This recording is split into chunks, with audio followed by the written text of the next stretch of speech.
Here's the first pitch to Baez. He takes strike one. Looks good. Looks good. Everything's appearing good. Hey, we have 9 likes to start off. Appreciate it. McKinstry struck out to start off the first. All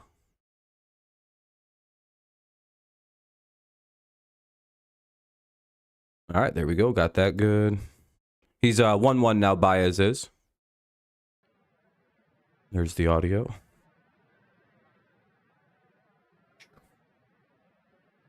Getting my playback up now.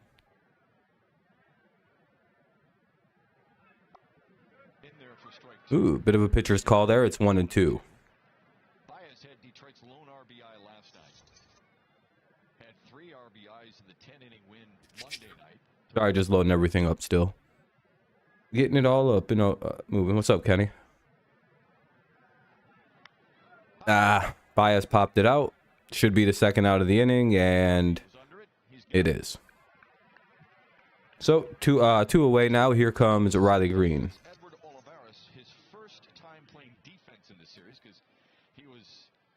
What's up, Kevin? What's up, Daniel? What's up, Adam? How's everybody doing? Doing great on the likes. We're already up in the double digits. That's great to see. All right, here we go. Let's see if Riley can get something going. He's been killing the Royals lately. Called strike one. I'm good. I'm good. How you doing? Oh, I already asked. That was a silly question. What's up, Daniel? What's up, Eric? How you guys doing? Welcome, welcome.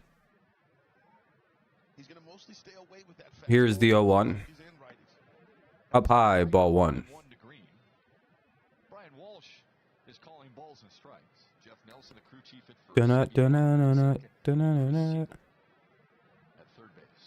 Yeah, glad to hear everyone's doing well. Hopefully everyone's doing well anyway. That'll be ball 2. Good hitters count for Riley Greene. Hopefully he can get a hold of something here and drive it and get maybe an extra base hit or a single. Just, you know, maybe get something going here against a pretty good pitcher in Zach Greinke. You guys beat the Pirates, so that's good. 3-1. Not good for your guard. Yeah, I heard you guys lost to the White Sox. Are they playing good? Here's the 3-1 from Greinke. And that'll be outside, ball 4. All right, here comes Torkelson now with 1 on and 2 out. Yeah, I'd say, yeah, you could always go for a win.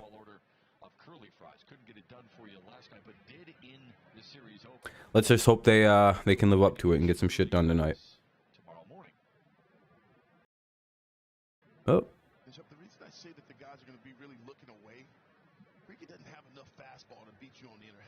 Dun-dun-dun.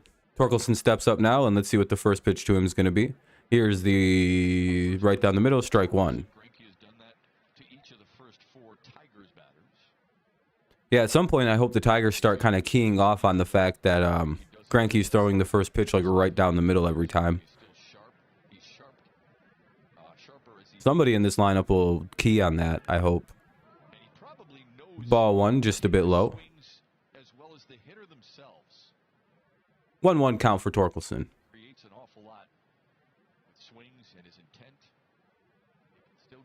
Runner at first, 2 down here in the top half of the first inning. 1-1 count for Torkelson. Greinke sets and delivers. Should be the third out of the inning, and it is. We'll head to the bottom of the first. Tigers get a guy on, but threaten to do anything deeper than that. It'll be Duffy, Pasquantino, and Witt Jr.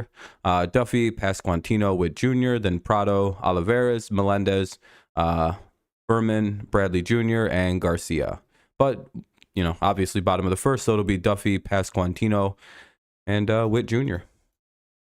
Matt Boyd on the mound today for the Tigers, so that'll be interesting. Is Zach Greinke a Hall of Famer? He might be. I don't know.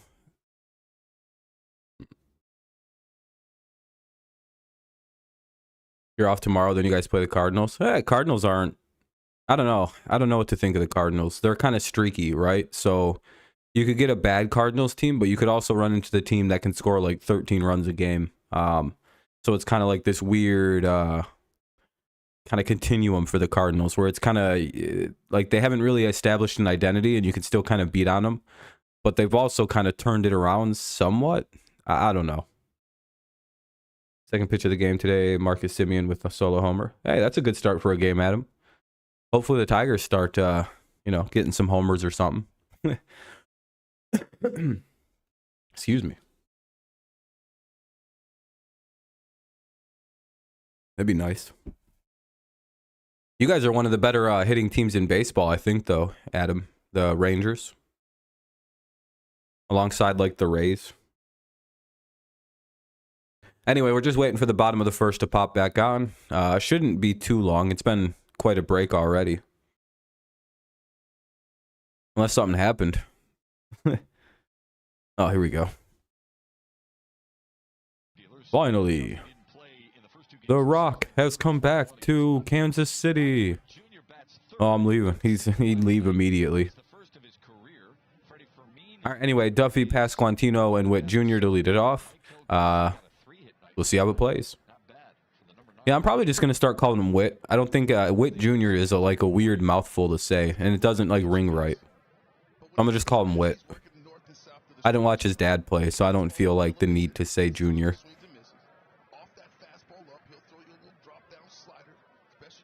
Anyway, here we go. Boyd on the mound. Let's see what he does. He works quickly, so this should be interesting. Good pitch, strike one.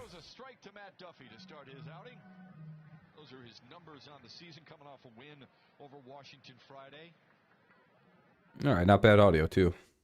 Cool. That'll be ball one. 1-1 count here for Mr. Duffy. By the way, if you haven't left a like on the stream, consider doing so. Helps us out a ton here early on. Gets people in here, gets it going in the algorithms, and all that fun stuff. If you're just chilling listening, I appreciate it. That'll be a ground out to Baez, 1 away. Now up is Pasquantino, hitting 2 and playing DH. He's playing the DH role today. That's a weird way to say that. Apple TV. Yeah, I won't be able to cover that game. I'll be at work. Unless it goes past like 10 o'clock, but I doubt it. It starts at 6:40. That'd be a long-ass game in 2023. 1-0.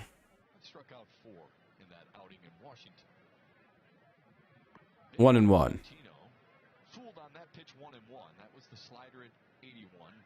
Yeah, I've already put my schedule out for the week, though, so people already had an idea. Next week, I can do every game. Ah, shit. That'll be a base hit for Pasquantino. Hopefully, we can double him up here. I don't know how well Pasquantino runs, but he looks a little big, so, when he plays DH. So, maybe we can get a double play here if we do it right.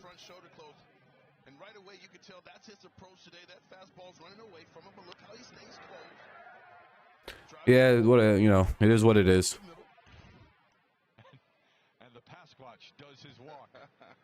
Oh shit, a Pasquatch?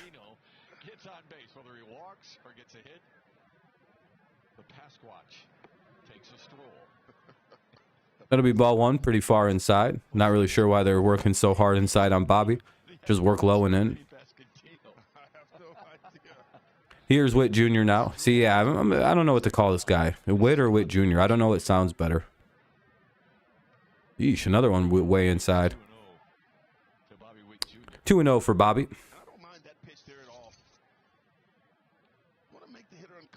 Yeah, they're playing now, Jim. Yeah, they got past the rain delay. Went by quick. It went well. Yeah, Kevin, he was saying it went pretty good.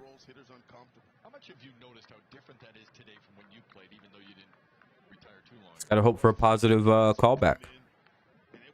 That'll be fouled away. It'll be 2-1. Runner at first, 1 away. Double play gets the Tigers out of the inning. Witt Jr. the hitter, though, so he probably is just going to fly out. Pop out or whatever the fuck you want to call it. Here's the 2-1. And he popped it up. See what I mean? He's not going to, he doesn't hit it on the ground from what I recall very often. Torkelson with a nice little play over the shoulder catch. Didn't need to do all that, but he did it anyway. Now here's Prado, the first baseman. Is his first name Martin? Martin Prado seems like that would be his name, with the first name of Prado, or last name. Bobby Witt win the World Series his last year, like of college. Here's a pitch. Ball one. You don't know Boyd was pitching? Oh yeah, he was the pitcher today. I gotta refresh this. Fucking absolute trash already.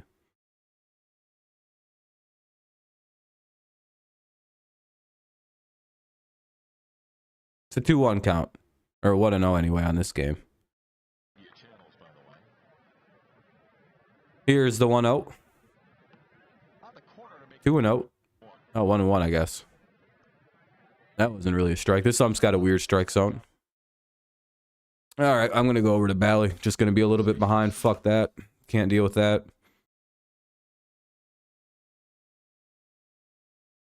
Oh, well. I'll just deal with slowness. Fucking bullshit on that other stuff.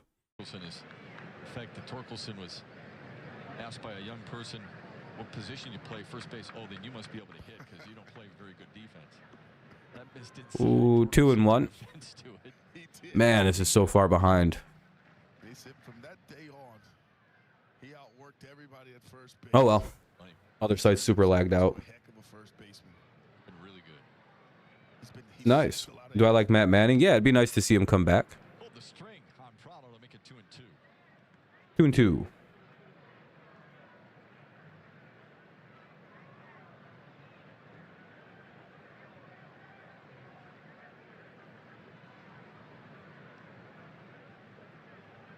Oh, let me see something.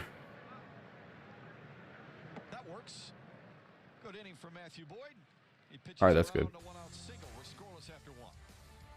All good. All right, it's a commercial break coming up now. Commercial break here. There's a strikeout. Tigers get out of a weird little walk.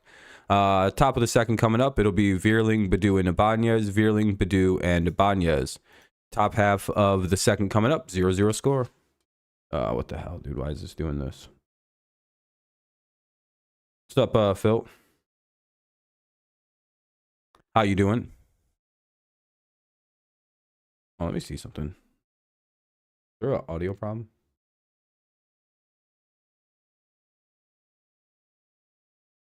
Blah, blah, blah, blah.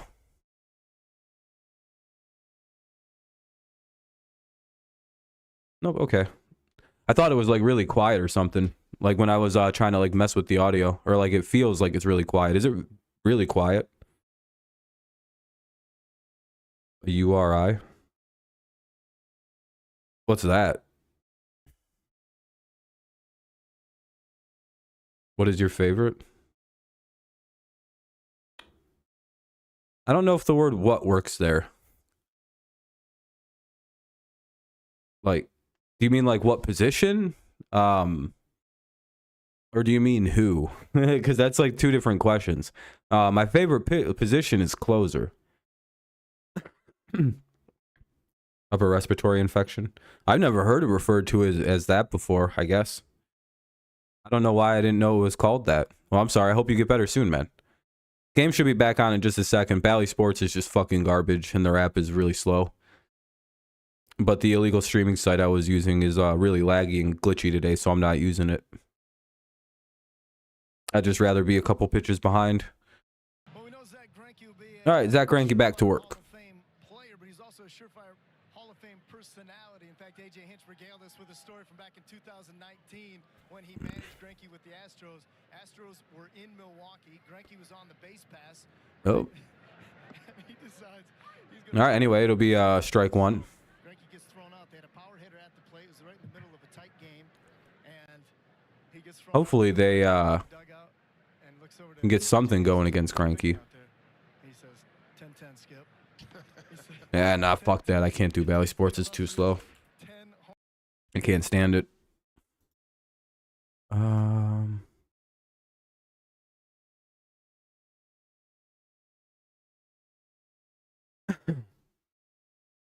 No toast because Toad is and it came back negative. Oh, that's good at least. Trying to do what gives Don't have to deal with all that annoying shit. that's whole new territory. Here's the 1-2 count. And Veerling's down on strikes. Yeah, Bally Sports sucks. Their app is garbage. Yeah, Rangers seem to be living up to all the money they spent the last couple years. Karam, you do know you're not allowed to act like your team's like a little team that could, right? You guys have what, like the second or third, one of the third highest payrolls in baseball? It's kind of sad that, you know what I mean? Like, you know,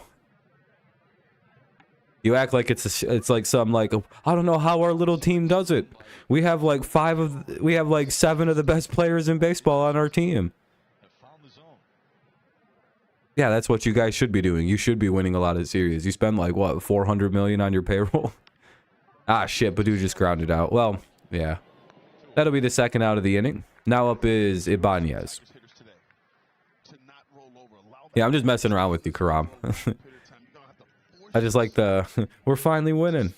Yeah, you guys should have high expectations.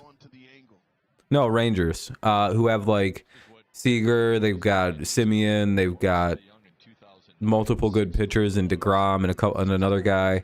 They've got some very good players on that team.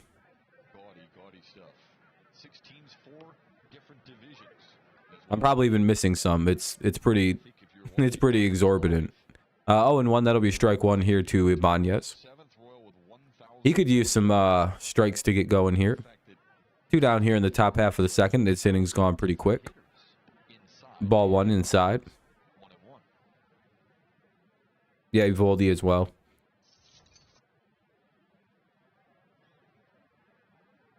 Phil, you didn't say Yankees fan because I think you're a Yankees fan and you can't really call out your own team because that's what you guys do too.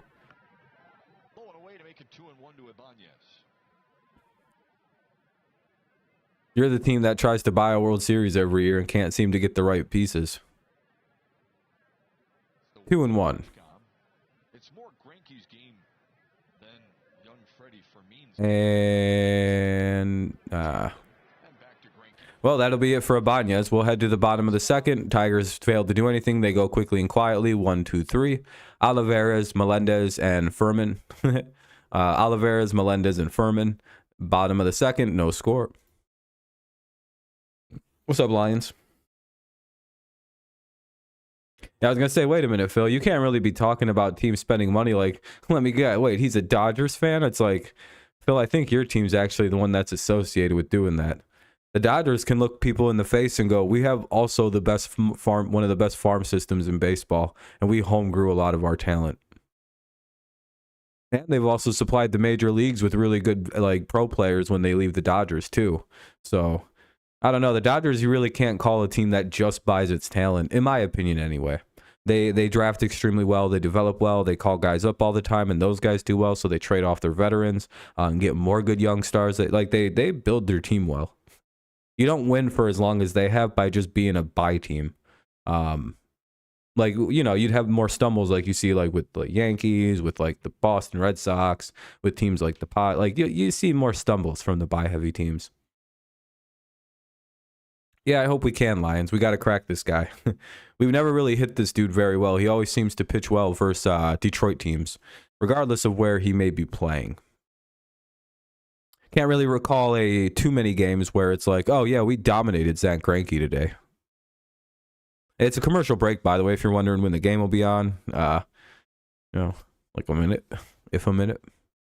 Count to like 20, and I bet you'll be like, oh, okay, it's the bottom of the second now.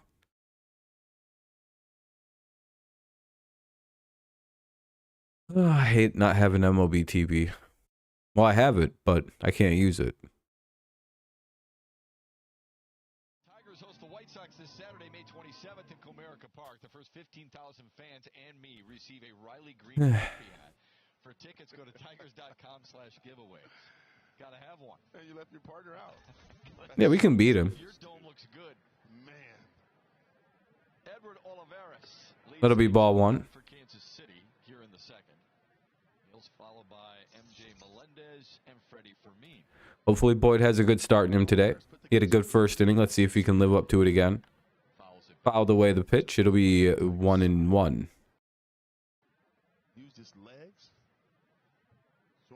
speed. 2 for 4 with a run driven in. Here's the 1-1. Ball inside, 2-1.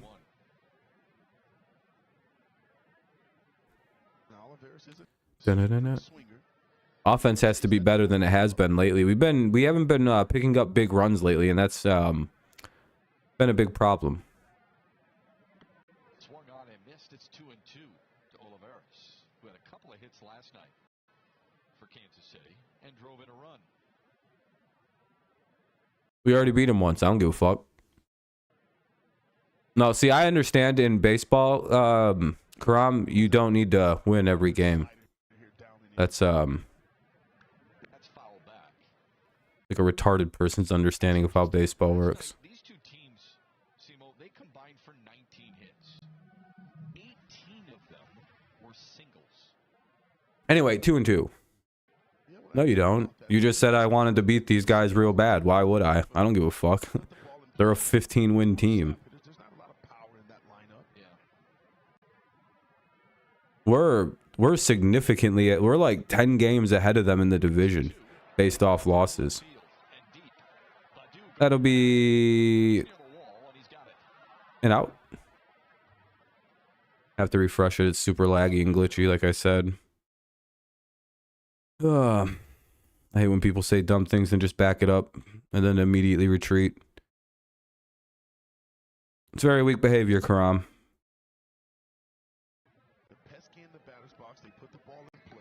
But it's kind of what I've grown to expect out of you. You never really stand by what you say.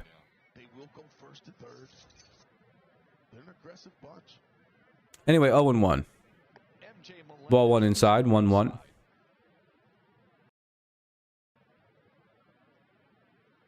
It has been a challenging series for Melendez, for certain. 0 for 7. 1-2. 4 strikeouts.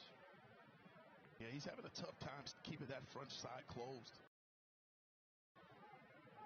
And the Tigers pitchers continue to throw those sliders down and away from him. Poor Karam. Just a fundamentally weak guy.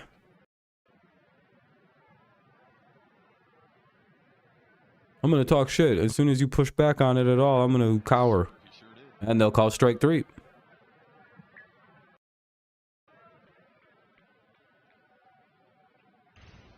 Man, this isn't even fucking watchable, is it? Like, have to probably go watch on shitty Bally.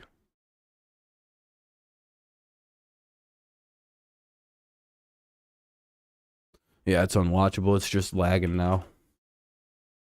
Oh well. It's going to be a little bit behind. It is what it is.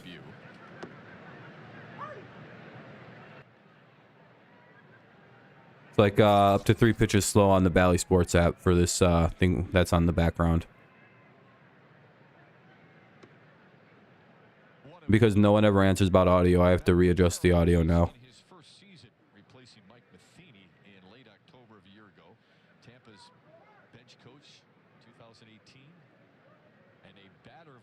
Cool. All right. All right, there we go. Hopefully it sounds good. If not, oh well, not my problem. 1-1.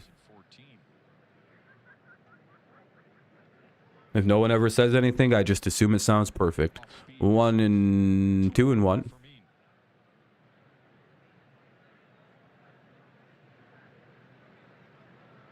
Yeah, Scope's playing. He's batting in the inning next, I believe. Or at least one of the 2 spots.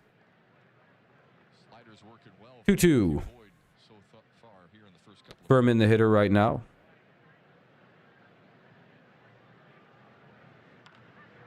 Nice piece of contact, but it's hit right to the third baseman. Should be a third out. It is. We'll head to the bottom half, or well, no, now it's the top of the third. Top of the third coming up. It'll be Scope, Haas, and McKinstry. Scope, Haas, and McKinstry. So we'll see how this inning plays out. Anyway, top of the third coming up. Commercial break. Have to mute everything. Kind of have to, you know, just kind of wait around and see what happens.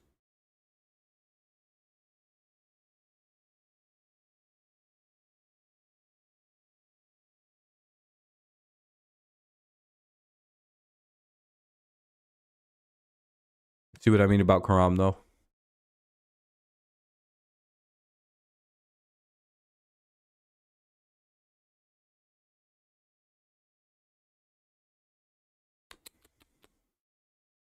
Well, I don't like people like that. I don't really have any respect for people like that. Never give him mod, never really treat him good. Why? I appreciate that he watches the channel, but it's also like he comes in, talks shit in a really sly way. As soon as I get it back at him, he just leaves. It's kind of bitch shit. Like, all he does is come in and sly insult my teams, and then when I push back on him just a little bit, he just leaves. It's just like, all right, fucking pussy.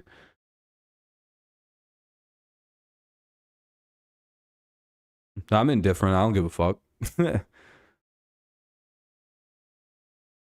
I don't really care. Whenever the games are, when they are. I find it weird when people have a preference. I don't know. Personally, I'm just like, it's okay.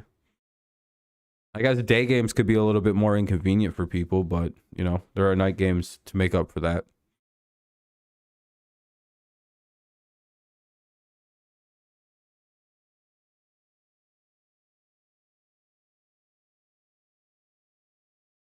I think they all just like playing whenever. I don't know. From my own personal experience, I didn't care when I played. I mean, I don't ever think about it. I've heard Played at night, played at day. Played really weirdly early in the morning and a couple games really weirdly late at night. Come in just to celebrate you after you got that accomplishment in the 5th inning. Yeah, I guess I still don't know anything. I don't know. I'm sure everyone has their own preference. I don't know. Got to reel in the excitement with Zach Greinke after what he was able to accomplish. That was after his May 13th start in Milwaukee. Anyway, 1-0 count. And, he struck out Joey Weimer Let's go. What's up, Jacob? in the 5th inning. You're a night game person? Yeah, fair enough. A lot of people like baseball under the lights. Greinke has struck out in his career. I kind of like the day games, maybe a little more, I guess. Jonathan Schoen leading things Nah, I don't have a preference. be Eric Haas and Zach McKinstry. 2-1 to Schoen. 2-0 or 2-1 now. Yeah, you guys had a rough day today. Remarkable what he's been able to No better than what we're doing right now.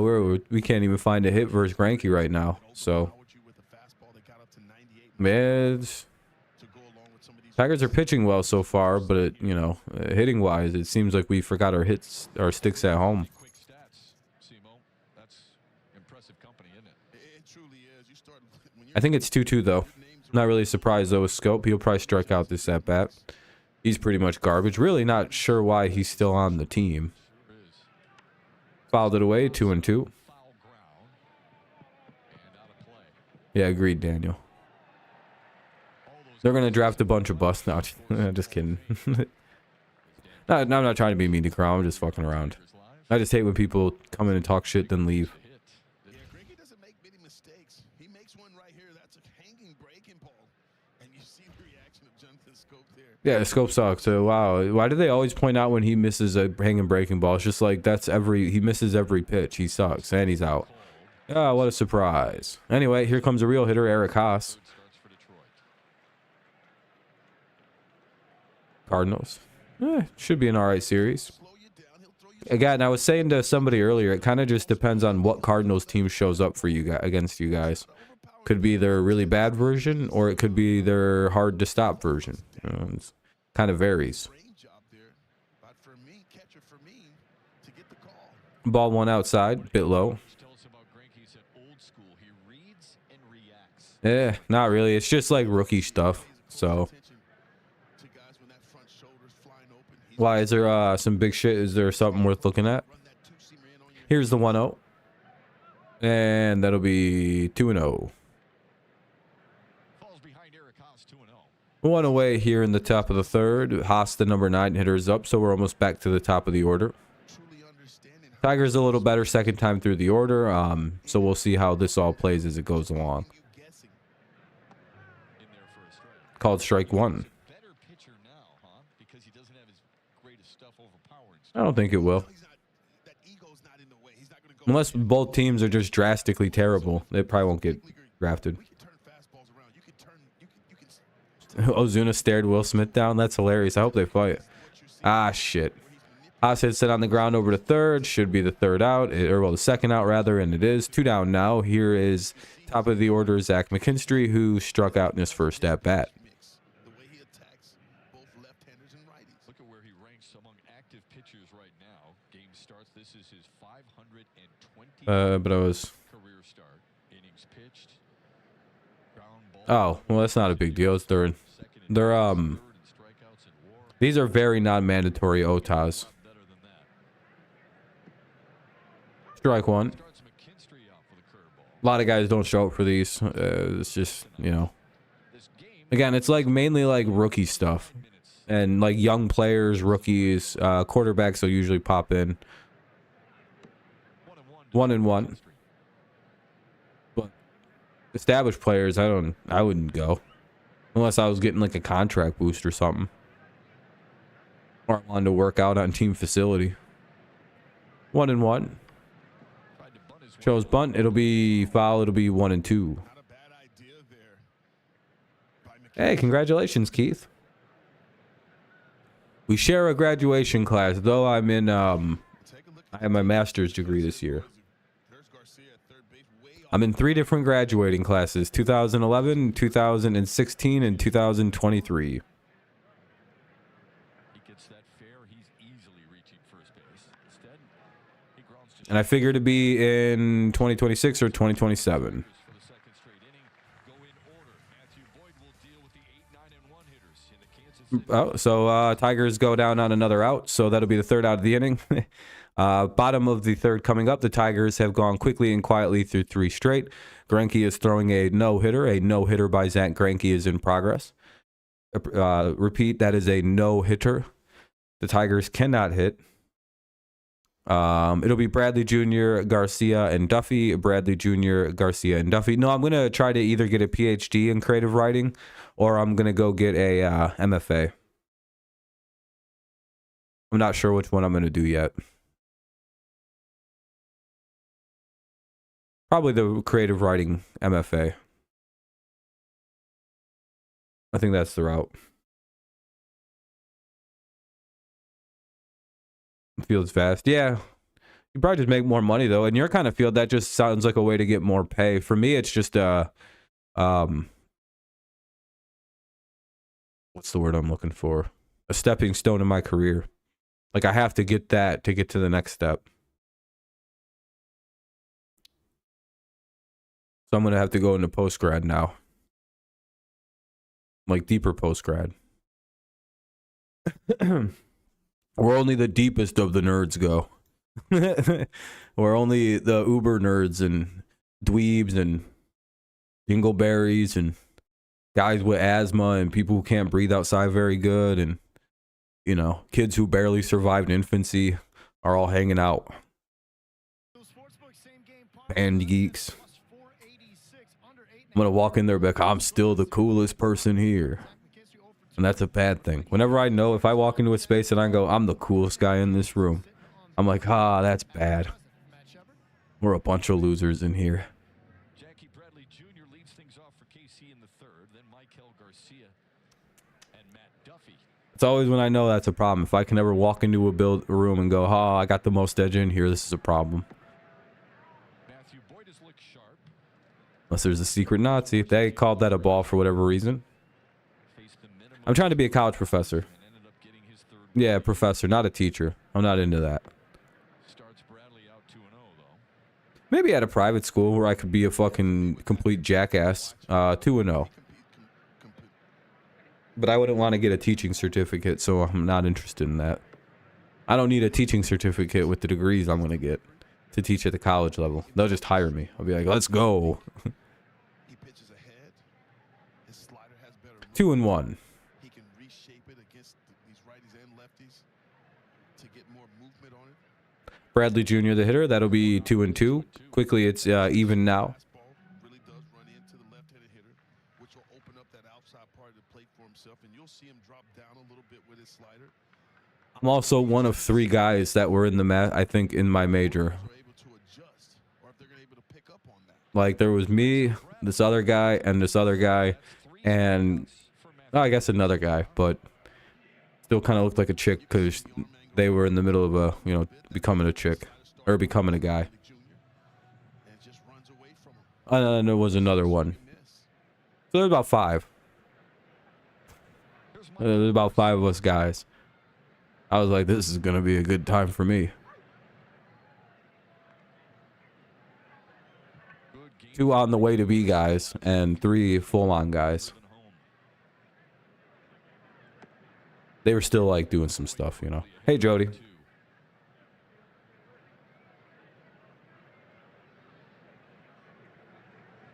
Oh, 2 count on Garcia. He's the 9 hitter in the lineup. And Boyd strikes him out. That'll be the second out of the inning. Nice pitching here by Boyd to start off the game. Hell yeah, Jody. I hope so. We just got to start hitting the ball a little bit here in the 4th when it gets going. 2 down now in the inning. Here comes the top of the order. Dun-dun-dun-dun.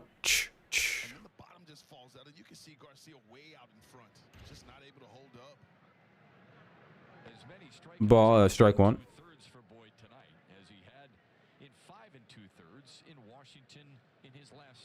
Relatively somewhere around there, yeah.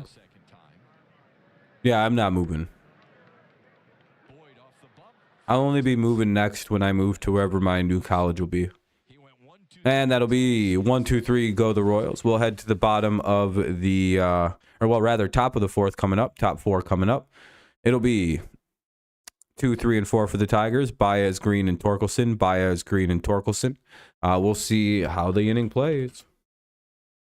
So it's a commercial break as per usual. You know how it goes between innings. If you haven't ever watched a baseball game, they always do a break. You know. Yeah, I know.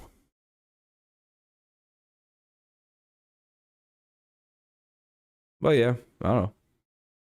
I'm wondering if I'm going to have to leave the state because there aren't a lot of writing programs in Michigan. There's one at the University of Michigan. I think there's one. I have to call up Western and see what they're doing with their shit. Because if they have one at Western, I could probably get into that one. But I think they don't do that. I think they just switched it to a PhD. And then I think Wayne State has something, and that's about it.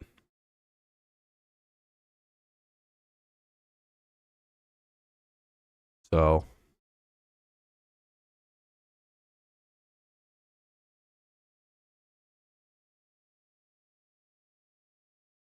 what am I paying? Paid $560 or $550 on my last lease. It's $580 this time. Not this fall, but maybe next fall or next summer. All right, the game's coming back on. Yay! Time for Chevrolet's strongest player. We flash it back to my partner, Craig Monroe, against Zach Greinke in a large sample size, close to 400, with plenty of power. Damn, Craig Monroe killed Greinke. Almost 1,300. He's got nothing on SEMO. Well, I can tell you right now, I can't I could wind up anywhere.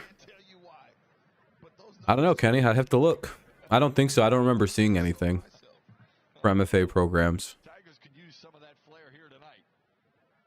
Greinke works into the 4th. It's Baez, But Greene, and Torkelson. That surprised you a little bit, didn't you never know. I think I'm going to try to get into Cornell. Mainly because Cornell sent me stuff about going there as an undergrad. So I'm guessing now that I'm going for a doctoral or a MFA, and if they got a program for writing, and I know they do, it's Cornell. I might fuck around and try to go there. 1-1 count. And a lot of writers go to Cornell. 1 and 2. Way out in front, 1 and 2 to Baez, who popped up to second his first time up. It's fucking laggy as shit again. I don't want to watch this fucking garbage on Valley. It's literally too slow. Tape, man. You did it, not us. Let's hope the Tigers can get to Greinke. Baez looks at And that'll be strike 3. Baez goes down, and that'll be the first out of the inning. Here comes Riley Greene. And guys, it's all about. No, I just know that Cornell already knows who I am. If they're sending me stuff from when I was in high school saying you should come to our college, like, you know, when you do all the college stuff and like in your between your junior and senior year of high school, I don't know about you guys, but I got fucking just stacks of fucking shit from colleges saying, hey, come to our school, come to our school, come to our school. Just about every big school or small school in the state. I was a very popular kid. Yeah, it's in Ithaca, New York. The problem is I couldn't afford to go to there.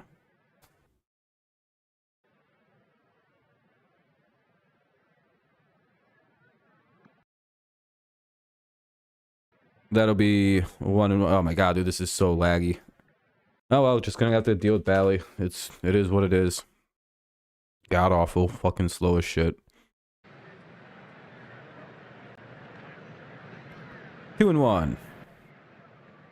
Tigers still looking for their first hit of the day. Start for Zach Greinke against Detroit. He is 13-8 with an ERA of under 3. Audio good? Against the Tigers. That's fouled away. Torkelson had to duck out of the way. 2-2. And it's 2-2. Yeah, I mean their at might be better. Riley Greene, the hitter, with a 1 away, 2-2 count. Tigers still looking for their first hit here in the fourth. Riley Greene is, Greinke is throwing a no-hitter. He is not giving up a singular hit, no-hitter. And Riley Greene gets a hold of a piece. And hey, gone. Let's go out to the Pepsi porch into the fountains. Let's go, Riley Greene. Yeah, I try not to cuss so much. Audio's perfect. I appreciate that. What's up, Christopher? Welcome to the stream. Good time to come in. Riley Greene just hit a home run. 400-foot bomb. There we go. Finally, they get a hold of one. They get their first hit. It counts as a run. Tigers go up 1-0. Let's see if they can add to it a little bit. Here's Torkelson now with 1 away and a run across. And Riley Greene catches it out in front and goes big boy. Fly ball to left center field. I mean right center field. For a bomb. I'm going to try to get into Michigan too, though. Still got that hockey stick. The helmet was on for a brief moment. Haven't put the gloves on. I don't think I'll get into Michigan. That's like one of the top like 2 writing programs in the country. Unless I'm really good at writing. Then I get in and I'll be like, oh, domination is on the way. 0-2. But that would suck to be a Wolverine, dude. I'd hate it. I'd be like, God damn it. Partner likes to say, Well, guess who's a Wolverine now? Me. Ah, what a great school. I hate the football team still. Literally, it's like make some money, or you're gonna make some money. I wish Michigan State had the rep was Michigan like academically, because you know Partners do. Michigan's a whole different school. I'll be a rich man working as a college professor if I can get a job at get into Michigan. Walsh, what? State? Yeah, I like State over Michigan, but I guess if I get into Michigan, I'll become a Michigan fan because you know I'll be doing pretty good in life getting education there. Walsh College, never heard of them. I'll have to just do some more MFA research and more than likely I have to leave the state. Michigan doesn't have a lot of writing schools. Field line. Melendez gives chase and into the netting. And guys, I think it's so important to acknowledge the fact Just got to write up a couple good things that I can replace with general words, send them to all the big schools I want to go to, and then some small ones, and see who sends me, let me in. catch up to it and catch it out front and hit that ball. Teddy's in here saying what's up to everybody. Everyone's ignoring him. It's kind of sad. And a slap shot. Yeah, I'll apply to all those schools if they have right like MFAs. Like Ohio State would actually be pretty nice to get into because I wouldn't be that far from home. The pitchers can get away with 94, 95 plus elevation. I just don't think Ohio has medical weed, so I'm not really feeling that. 90. Certain places are just no-goes for me. I'm not trying to fuck with, you know, Flirting with disaster a little bit. certain state laws. You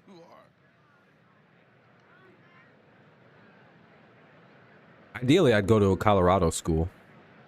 It was a nice homer, Jim. Much needed to get the Tigers going. 2-2 count for Torkelson. Little battle going on between Mr. Greinke and Torkelson. This is Foul ball. Torkel get another one. It's a 2-2. Menards brings perspective have Greene, Baez, and Torkelson been in the month of May? Greene Baez Torkelson hitting 292 with 8 homers and 32 RBIs and 815 OPS. So yeah, Greene Baez and Torkelson are pretty much fueling this Tigers win machine. In the dirt, Torkelson has worked it to Yeah, Phil, exactly. Yeah, and I just think it starts with him having the right approach. I don't need to fuck my whole education up because the state's got backwards ass 1920s laws. Laying off the pitches that you just make contact on. And that's what controlling the zone 3-2. It really is. Honestly, I'd prefer not to leave the state. I'd hope to just get into Michigan, but the odds of that are really low. That'll be a foul ball, so the count will remain at full at 3-2. And that's just not the case. First pitch could be Unless I can prove I'm an Indian. Then I could just be like, I'm an indigenous person. And then I'll get in instantly. They won't even bat an eyelash. But I'm a impoverished Native American. Which I kind of am. I'm a quarter native. And I could actually prove this. When you hear that phrase control the zone, that's immediately where your mind goes. Like, actually prove it. Like, it's like a documented thing. My grandma's full-blooded. My dad's half-blooded. I'm a quarter-blooded. So it's not even like a small amount. I could technically just be like, I'm a disenfranchised type. I'm the kind of people you're looking for. And she's not even Indian. I'm like, if you looked into my history, you'd be like, oh, he's a quarter. Okay. Like, I'm like federally like recognizable at 25%. What's up, Amir? But I'd have to go through a process because my grandma got kicked off the scribes. You want to know why she got kicked off the scribes here in Michigan? Because she married a white man. Not once, but twice. Amir, I seen the post. You said you eat lettuce, and you need it. I'll expose you in front of all these people, Amir. I'm very disappointed in you right now. I don't even know what to think anymore. I'm just fucking around here. Yeah, but like genuinely I could do that, but I feel like it would be dirty to do so. But also it's like I gotta throw a Hail Mary here to get into some of these schools. You know what's funny though? I think Cornell already knew that about me. You want to know why? Part of me applying would have been putting me in part of the Native American leadership program. So I think these colleges all know I'm a part minority somehow. But I don't even know how they would have found that secret information out. It's not like I blasted. I'm like what? I'm a Caucasian on all them. I put white. I'm like, I'm a ghost. You can barely see it. It's when the sun hits me, people got to put sunglasses on. I'm that fucking white. It's terrible. But for some reason, Cornell's in New York, and that's probably one of the. I'd really like to go there, Michigan.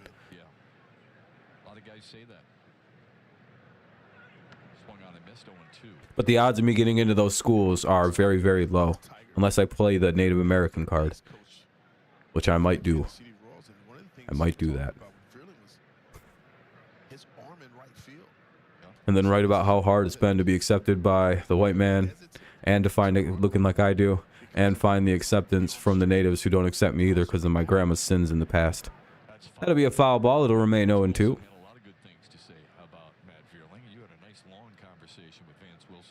Yeah, I could, Phil, but they won't accept my family because my grandma got kicked out of the tribe for marrying a white man twice. Very brutal situation. Now, if you're a man, you can marry in white women, but if you're a woman, you can't marry out. It was a weird time, you know how it goes. Plus, my grandpa was kind of not a very good guy when he was younger. As young men tend to be shitty. 1-2. It was cheating and shit. It wasn't physical abuse. None of that. Her brothers probably would have killed him. But no, it was just cheating and shit, and they didn't like that. So they were kind of particularly mean when she left the second time with him. 1-2 count here for Veerling. 1 out, 1 on.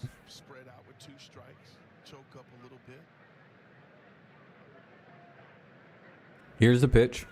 It'll be down low. Ball 2. Ball bounces in a little bit. You have to believe. Yeah. Likely I'll get into a nice school in Colorado, and I'll be very happy with that. Like Colorado Boulder, Colorado State. And I'll be very happy. I'll be very cool with that. Yeah, you guys play the Guardians tomorrow. It's I've been telling all the Guardians fans, it kind of depends on what Cardinals team shows up, right? Oh, shit. That'll be the second out of the inning. They barely get Veerling at first, but that does get the runner down to second, so a base hit from Baду here could score the run. So maybe Badu can get a big hit here off Greinke and make it 2-0. We'll see. Badu up now with 2 on and a runner at second. Or with 1 out, with 2 out and a runner at second. Sorry.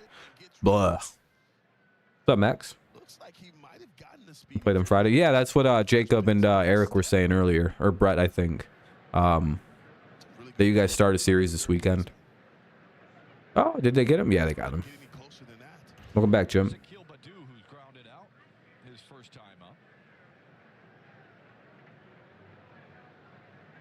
We'll find out, though.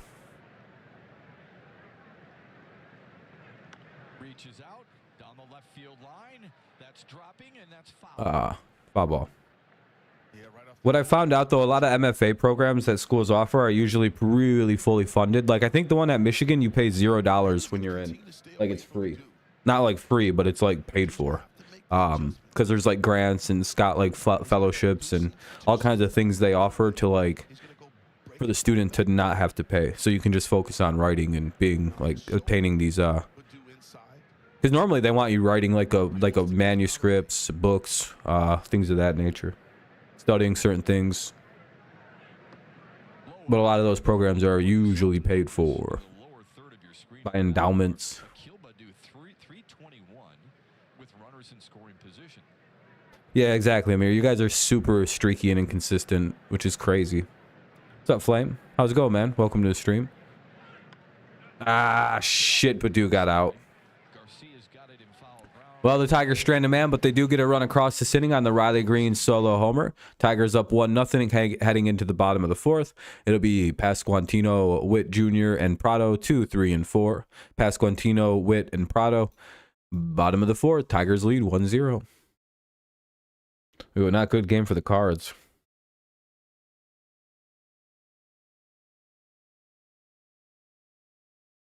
Oh, yeah, Teddy. Amir, why weren't you doing the Cards today? Were you busy, like, work?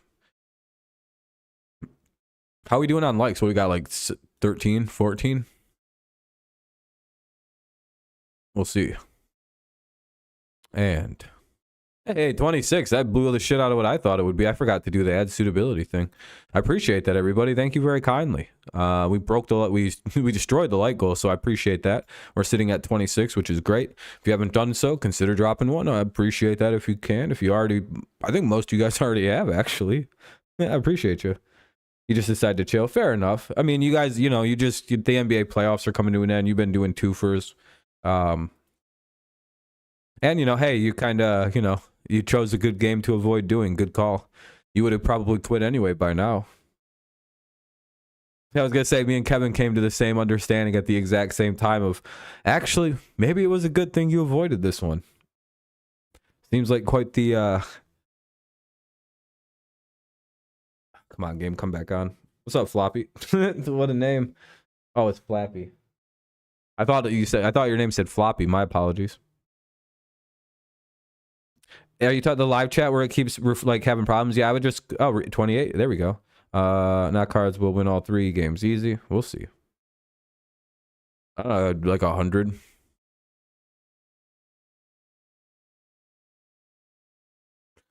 Coming back on. Chevy Sunday Kids Day. Join us Hooray! 28th when the Tigers Valley Sports is a slow app. What's up, stud? Yeah, 28's pretty good. rides and postgame kids run the bases. Go to All the Rose pitchers look the same because they want him to be Greinke, so they draft the same guy. Matthew Boyd has retired Ball 1. last 8 in a row. He gets Vinny Pasquantino, Bobby Witt Jr. You play the Royals. Royals aren't hard. We just can't fucking score any runs because we're being stupid. 1-1. Boyd has given up just Yeah, they've been all right. They've been a pretty decent little young team. I don't know. They're not bad. Vinny Pasquantino. They're much better than I thought they'd be. But yeah, I feel a little bit, but like my playback sucks ass, so it's kind of hard to tell. 2-1. Again, sorry I'm a little bit delayed behind the thing you're seeing on the screen. That's not by any choice. Basically, it's just because the Bally Sports app is slow as dog shit. It's just, it is what it is. 3-1. I'm 2 to 3 pitches behind at any given moment. From the thing you see on the screen. He played for Team Italy in the 2023 World Baseball Classic. Guadal, yeah, they probably wouldn't. I know that they turned down Dylan Brooks. Browns went up the middle.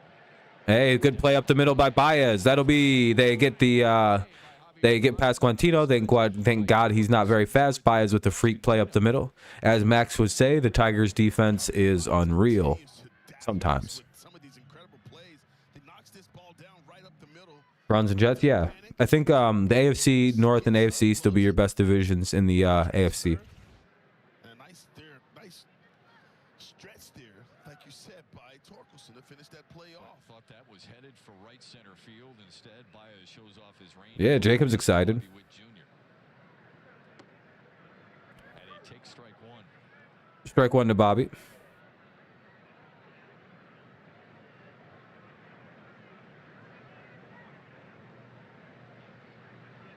It'll be this year. There aren't any bad teams in the East this year. Ah, fuck. Bobby Witt just hit a single. Bobby Mid Jr. with a single, and it's 1 on, 1 out. Just that, and it's a one-out Shit. single here in the fourth. Yeah, I had a chicken. I cooked the chicken, and then I put it in a hamburger bun and put some pickles on it, and I ate a chicken sandwich. It was really good. Well, anytime this young man gets on base, you have to be aware of him. What did you have for dinner tonight? Stolen bases on the season. He gets tremendous. I mean, he gets great jumps at first base. 1 on, 1 out. Bottom of the fourth. Runner at first is Bobby Witt. Even though Matthew Boyd Ball 1. has a slide step. Good pizza? Hell yeah, that's always delicious. Base, No, I don't need lettuce like you do, Amir. be looking to go first move. Yeah, I don't know if you fear him. I have photographic proof that you need lettuce. Oh yeah, Bobby Mid Jr. Yeah, that's been my nickname since his rookie year. When they tried to compare him to Torkelson, I was like, oh, it's Bobby Mid Jr. And everyone's like, I think even a couple Royals fans said, God damn it, that's pretty fucking good. See, I accidentally call him Bobby Mid. I'm meaning to call him Bobby Witt because when he does good against us, I call him Bobby Witt. But when he does bad, he's Bobby Mid. That's when you're going first. Because he's actually turning into be a decent young player, so I don't know. I don't really hate him. Sucks that he's on the Royals, though. 2-0 to Fajitos tacos. Nice, Christopher. swinging in the first. I'm going to have pizza tonight for dinner. Yeah, pizza's always good once a week. That's foul. McDonald's tonight. 2-1. 2-1. I'd get the pizza. Yesterday, Witt used the bunt to get aboard and create some havoc. Yeah, he can manufacture his own run. He lays out a nice bunt here. He's got speed. Roast Cleveland. Oh, I have no reason to. We're not playing them. Pretty much in his pocket. And then you see him right away. First pitch off. Cleveland doesn't need any problems right now. Their whole team's regressed. They're stressed out. And then he scores on a base knock. Here's the 2-1. 3-1 now with the runner at first. And 1 away here in the fourth. Tigers need to get a double play here or something.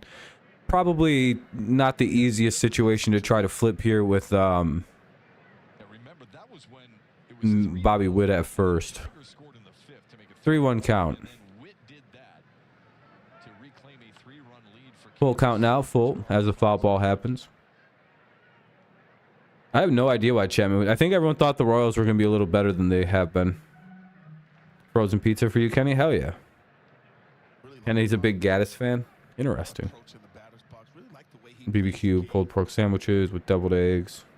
Damn, big. That's a big lunch or dinner. Coach Vance Wilson about him, how he prepares. Football, Patriots. I don't really like basketball First one to the ballpark. A lot of times because of the Yankees. He's a fuck you, Boone. That'll be ball 4. God damn it. 2 on, 1 out now in the bottom of the fourth. Let me go turn on my light. It's supposed to be better than up there. Here's Edward Olivares. Oh, except because the Yankees fuck him. Olivares runs well.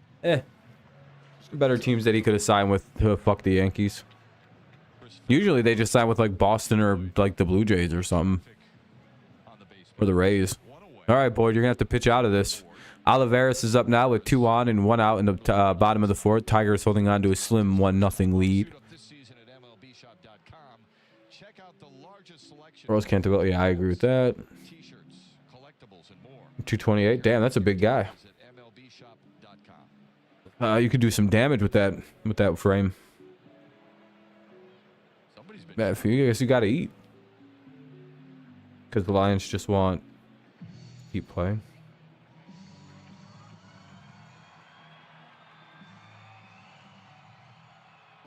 Maybe. You can pitch out of it. 1 out. Bottom of the 4th. 2 on. Boyd ready to start pitching again. Here comes Olivares. Wait at second. Prado at first. Double play gets him out of it. Just got to stay a little bit hopeful that that's all that we see. They'll call strike 1.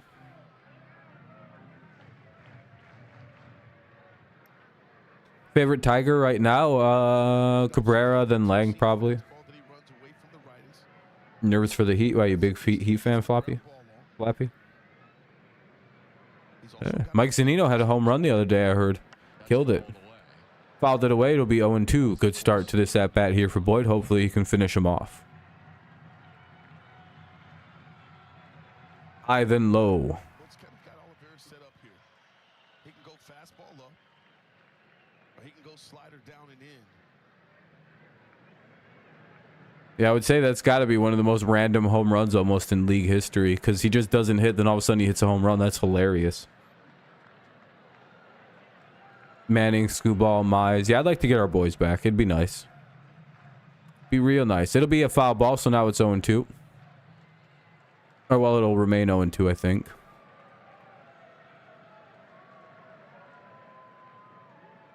They pitched pretty good. Their hitting's been really sporadic at times. Boyd with the pickoff attempt, nobody home. I think they play great defense and they pitch pretty good, but I think overall their hitting's been like abysmal. Same problem we have in Detroit. Cabrera won a ring in Miami with Jim Leland and the Marlins. That's why he's not pressed for a World. Why do you think he didn't leave to go get a ring when the Tigers entered a rebuild? He's already got one. He don't give a fuck.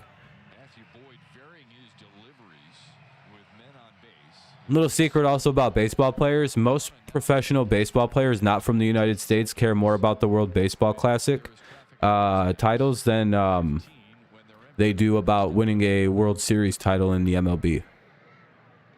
If you don't believe me, look up multiple players saying this. 1-2. Hey, hell yeah, stud. Yeah, he got one with the Marlins, though. He doesn't care. I'm telling you, the World Baseball Classic is a bigger deal to players than I think the common fan would think it is. Especially non-American. And I told you that Boyd likes to work north and south of the strike zone. If he elevates. Foul ball, 1-2. Tigers don't do team captains. And you can see how Matthew Boyd started off Olivares. He started him off speed. It was a slider. Name the last time the Tigers had a captain. What, like 1968? That's kind of corny. They're, you know, they don't need to do all that. 1-2.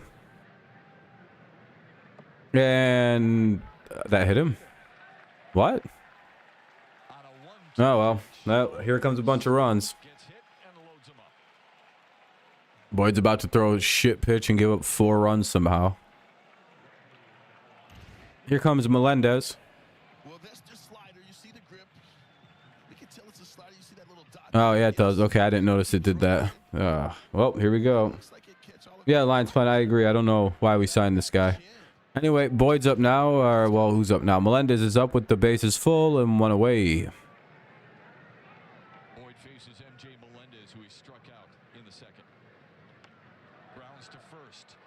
They'll get the runner at second, and that's all they'll get. All right, they got 1, so it's tied up. At least he didn't get. At least there wasn't more given up right there. Now they can get out of this with not too bad a damage.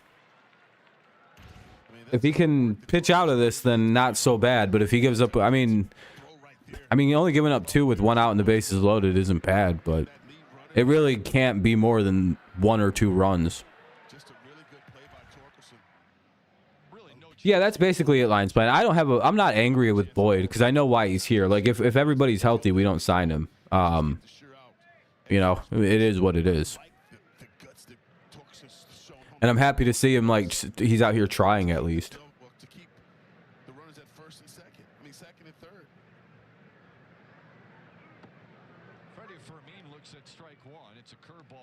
Yeah, it's a terrible division. You're not really saying anything big there, extra. I mean, Flappy. Sorry, not extra. 0-1. By the way, do you ever ask questions in a different manner? Or, like, do you ever, like, listen to when I say that you should change the way you talk and type? Or do you not, like, fundamentally understand what I'm saying? Like, you give yourself away by just doing the thing you do. Yeah, gotcha, bitch. Yeah, do you guys find that to be impressive? Didn't even need to look when his account was created. Fucking 5,000 IQ that one. I was just waiting till he got annoying. He was starting to get annoying. So I was like, alright, time to get rid of this retard. Anyway, 2-1. Yeah, it's really hard to troll me if you don't change the way you type. Yeah, it's the troll. It's the same extra shots troll. Yeah, it's the same one troll. It's 3-1. Furman the batter. Runners at first and third. 2 away. Tigers looking to get out of what was a bad start to the inning. Imagine trolling me for this long and still not realizing that I can pick up on the way you type and not changing it. That's how bad of a troll this guy is. That's why I have no respect for him. 3-2. I like good trolls. I'll mod my trolls. Which has been great detriment once or twice to me. Full count now. The Tigers could use a really big pitch here. This is going to be quite the payoff pitch coming up.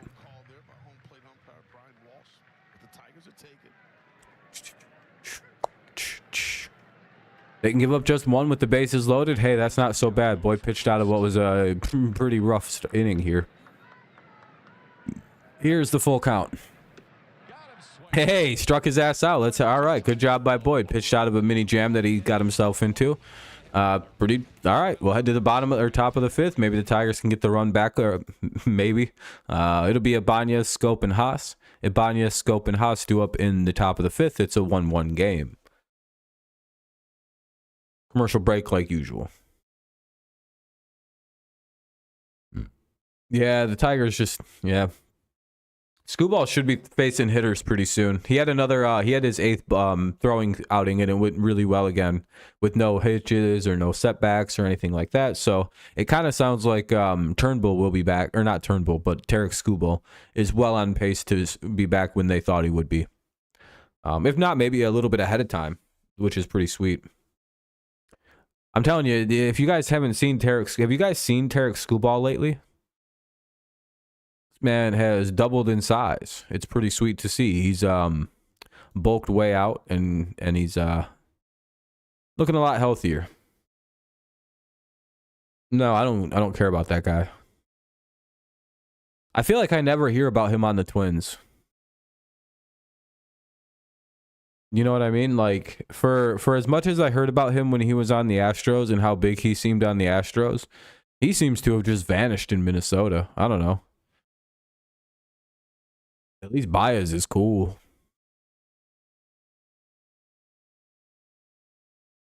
Yeah, that's what I mean. I'm kind of glad we avoided that.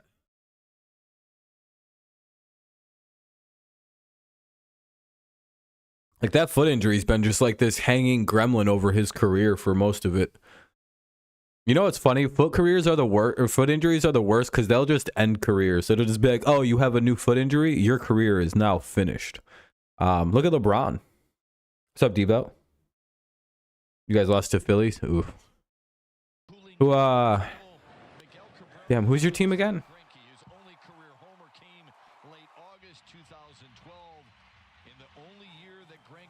D-backs? Oh, yeah, that's true. That's true. Well, hopefully they can, you guys should be fine. You guys are playing good this year. But yeah, LeBron hurt his foot and his career's probably done. Oh, a blown lead too. Oh. I hate early big leads. I hate any 6-0 plus lead before the 3rd inning. I think that's the recipe for to blow a game. You see more of those scores get ran up on like so often in the MLB. It's really weird. Yeah, comebacks seem to just happen in those weird scores, man. I'm telling you. Especially if the runs come real quick in the game. There's always a comeback. 2-1. Oh, Greene won't give in to Ibanez here.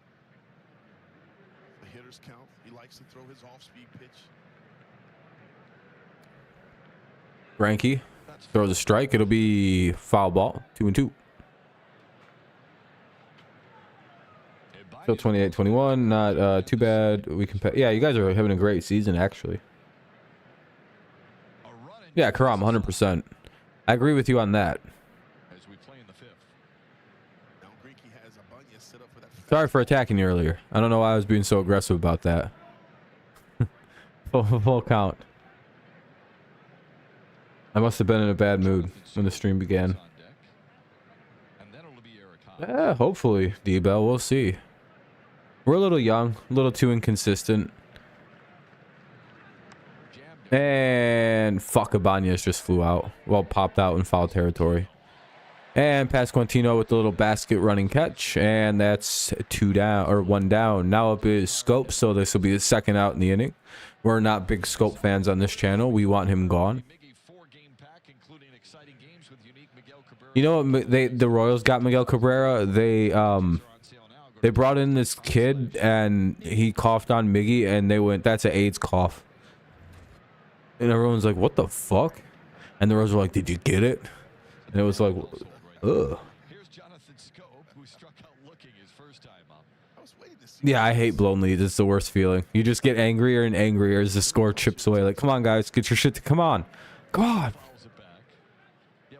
Then you're just embarrassed and shit. You're just like, oh, fuck. Trying to rationalize the blown lead. You're like, listen, it's literally not that uncommon to blow a lead when you have a big lead in the beginning, because one team starts like getting lazy and the other team slowly chips away. It's like it happens. It's not that uncommon. Then you're like looking up how often does it happen, and you're like, wow, like actually like up to 20 times a year this will happen. 1-1 count. Actually, a lot of blown leads come from scores like this. Actually, I didn't even know this. You know, like oblong leads, basically. Early. Yeah, Jordan, we already dealt with that. Not much I can do about the shittiness of the Bally Sports app. You don't have to watch. I'm even more bad when you blow the lead. And Scope goes down on strikes. I don't really pay attention to when Scope pitches or bats anyway. Anyway, Scope's down on strikes. Now Eric Haas is up. Yeah, I apologize. Like, I wish it could be better, Jordan. And usually I'm a little bit faster because I'll use MLB 66. But like it's just lag city over there tonight. I can't use it. The Bally Sports app is the Jonathan Scope of live streaming sports for apps. Hey, there we go. Haas gets a base hit. That'll be a single for Haas. So it'll be a 1-1 score with a runner at first and 2 away here in the top of the 5th. And now up for the Tigers is the top of the lineup, Zach McKinstry. I just don't get how an online app is farther behind than anything. It's just like, how? What are they just like directly ripping the feed from MLB TV so there's like a 5-second delay? I wish we just had MLB TV. Like, the thing is, I wish I could just use MLB TV that I have. But I can't use it because I live in Michigan. It's like, ah, I'm so close to foul ball. Runner at first, 2 down in the top of the 5th. Ooh, nice. Hell yeah, D-Bell. I'm sure you're excited. MLB The Show's pretty fun. It's always a cool thing. Here's the 0-1 now to McKinstry. Hey, nice piece of hit. Made good contact. That'll get down for a base hit. Runner should get over to third as that was hit to the right center gap. And it'll be first and third now with 2 away for Javier Baez, who's been rather clutch lately, or at least this last month here in picking up these situations. Maybe he can pick up the runner standing there at third. You got it on switch? Oh, nice. That's interesting on switch. Hopefully Lions Planet, the bats wake up. Yeah, they're starting to get hits now and starting to put starting to get, you know, some pitches on Greinke. He's at 85, so he probably won't last too long. Hey, thank you, Jordan. I appreciate it, man. Good looking out, my friend. I appreciate you. Very kind, very kind.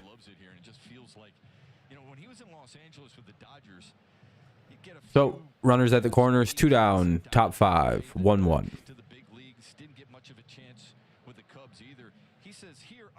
Dude, McClanahan still has a under 2 ER. Whoa, dude. And it used to be in a situation where he felt like I would have to get some hits, but I'd only get a couple of ABs. McClanahan has a 0, I think it said a 1.97 or something like that ERA still. I'm just watching on like the little sidebar, like the stuff go by. I also remember vividly showing my friends Diamondbacks up 5-0, thinking we got. Yeah, it makes you feel even worse. What's up, Harley? It's been good. How's your day going? But thank you again, Jordan. Very kind. Tigers need to pick up a hit here. Maybe Baez could play the hero this evening and get the Tigers the run back. Get the momentum back on their side. Ball 1. Who's warming up? Josh Taylor's warming up in the Royals bullpen. All right, that means Greinke's getting tired. All we got to do is get through. Got to get like one more hit off him, and I think we pull him in the next inning so we can maybe start doing something. Oh, that was a close one.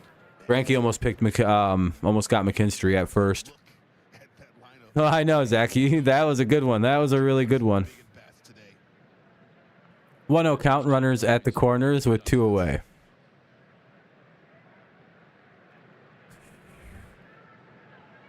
He's going to try it again. Watch. He's going to throw a pitch. Yeah, I can already tell he's going to try and pick him off again. 2-0. How's your day been, though, Harley? Hopefully quite good, too.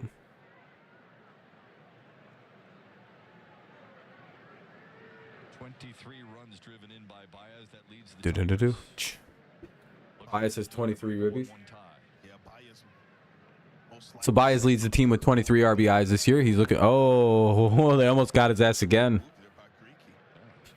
Hey, all right, now they can't pick him off anymore. That's 2 disengagements by Greinke, by the way. In this at bat. He's got some of the quickest feet though in the game from a pitcher standpoint. Oh, they just missed him. And he makes that close. If that tag was a little faster, they would have had his ass. The throw beat him. The throw 100% beat him. This breaking ball right here. No, it wasn't a balk. Oh, what is a balk? When you set and you don't have continuous motion to the plate, it's kind of subjective, right? 2-1 count. The what is a balk? But it's kind of like, what's the old saying? Like a balk is like this. You know it when you see it. If not, he doesn't take that fastball. Like instinctually, we all know what a balk is. And like as long as there's no pause or like deliberate what's the word, deliberate deception in like when you go set, basically just throw the ball when you go set and you can't balk, you know, complete your motion. Yeah, no, you can't. If you do throw a third one, you better pick the guy off is basically the way the rule works. If not, I think everybody advances a base. Basically, get 2 pickoffs and steal. It's just basically the rule now. Full count. Like we should have stole second on that pitch, but I mean it is what it is. But we've seen Greinke throw that 2-seam fastball in on the hill. Because like you should be leading halfway off, like you like 3/4 of it. Just basically just run down to set. Like I don't know, you should be maybe, but McKinstry maybe, I don't know. If we had a faster runner at first, maybe you'd go right now. Or even before the 3-2, but fuck. Baez just misses, hits it to the warning track, and we'll head to the bottom of the 5th. It'll be 1-1 still. Tigers threaten but do not score. It'll be Bradley Jr., Garcia, and Duffy. Bradley Jr., Garcia, and Duffy. 8-9-1 for the Royals. Bottom 5 tie game. Yeah, I'll be for tomorrow. Yep. Yeah, I'll be for tomorrow. I won't be able to do Thursday, or well, I won't be able to do Friday and Saturday, but I'll be live for every game next week. Sunday through Saturday next week. I'll cover all the games. Oh, my nose is itchy. It's a commercial break, by the way. We're just waiting for the bottom of the 5th to get underway. I'm guessing Boyd will come back out and finish the 5th, but we'll see.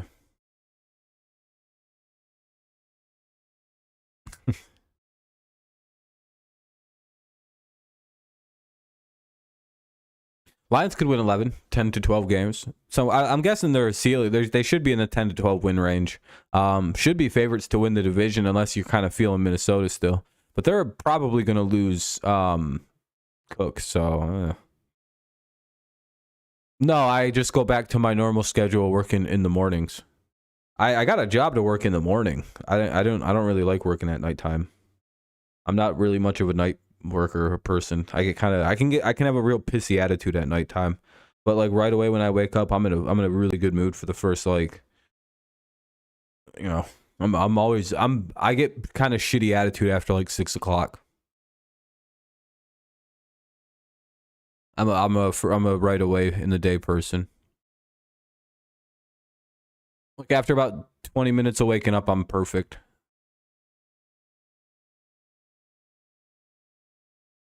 Because I wake up every day with a certain amount of patience. And once it's broken, it's broken. And if I go to work, usually I'm not that. I don't really get like bothered at work. So, you know, I usually leave work in pretty good mood. Hang on, fellas. Sorry for that, man. Sorry about that. Doggone it. Well, what I was saying here, Shep. Holy shit, did you hear that? I was just mentioning that the team maybe. Dude, that guy is laughing. Some of the people, that guy was like, fuck Baez and fuck Detroit. Which is like in the Truman Sports Complex right next to Arrowhead Stadium. So I used to cover this team obviously for parts of 9 seasons. He like yelled it. That was hilarious. In the surrounding areas right here by the ballpark. But, you come here. Dude, the people are laughing so hard right there. I think it was somebody in their group that did the noise, because the people directly to his left on camera are like. Coming out here, I know, talking with Simo and talking with Cam Maven, you know, they love playing here, and obviously love the fountains you got there. Apparently, that guy's not a big fan of Javier Baez. Crown Vision. So we'll see how Yeah, Johnny was just like, holy shit, dude. Games in 73 and 2012. It'll be a 1-2. Renovation, they spent over 250 million renovating it from 2006. I love live sports. There's literally nothing better than live TV. From my viewpoint, this is a beautiful. I've always had a big love of live TV because of stuff like that. They can't get in trouble for that, really. You know, they're not cable TV. There's one up, one down. Actually, I think they are cable TV. So I think they can get away with a little bit like that. Right? Is that how that works? As long as you're not network TV, you don't really have to worry about swearing. Like the FCC actually doesn't regulate your airwaves. For Boyd, one walk, he's hit a man. He's allowed just a couple of Did you know that you can only get a small fine from them? For like gross. I don't even know if the FCC can fine cable companies. I don't think so. Because they're not like federally owned or anything. That, you know, they're not like national ones. Like PBS can get fined and shit, but I don't, and like news companies can, but I don't think like how the fuck does that work? I know there's like a way it works where like they have a set of guidelines that they follow, so they never have to deal with the FCC, but they technically don't have to listen to them. That this team relies on their speed. No, he didn't do anything. He's just yelling shit. He doesn't have to be PG. I mean, he could get talked to by the usher and asked to watch his mouth. Because the Royals may or may not have like a no profanity policy at the park, but I doubt it.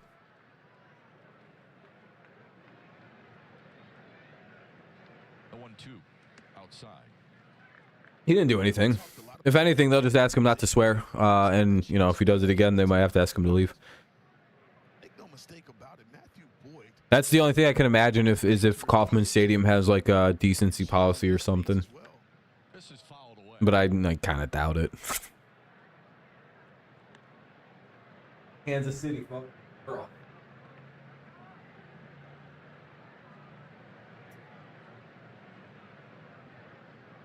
Like, I think you can. Like, the only thing they might be upset about is that there's kids there and shit. Yeah, it was really funny. Oh, shit, that's gone. Oh, never mind. It's a double off the wall. That's not good. A one-out double for Garcia. Yeah, that's not what you want to do at the bottom of the lineup. Now the top of the order has a guy at second and only one out.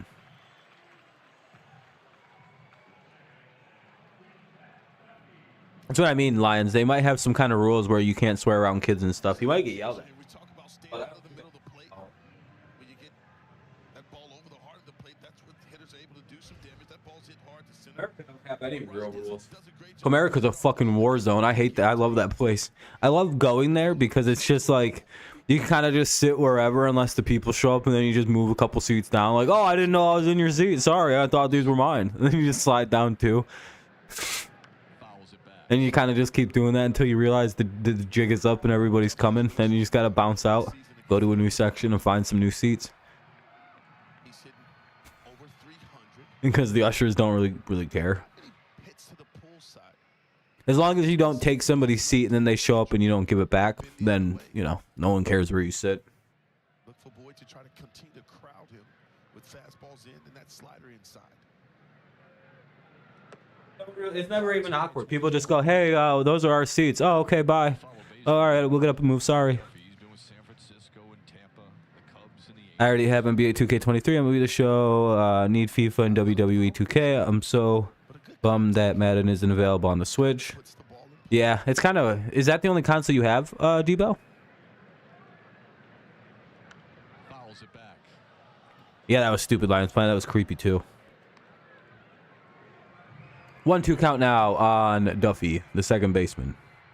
He's 0 for 2. Guys, let's take a look at Scope is playing here. There's a lot of room right here. And this is Yeah, so Switch is a good system, though. I kind of wish I never got rid of mine.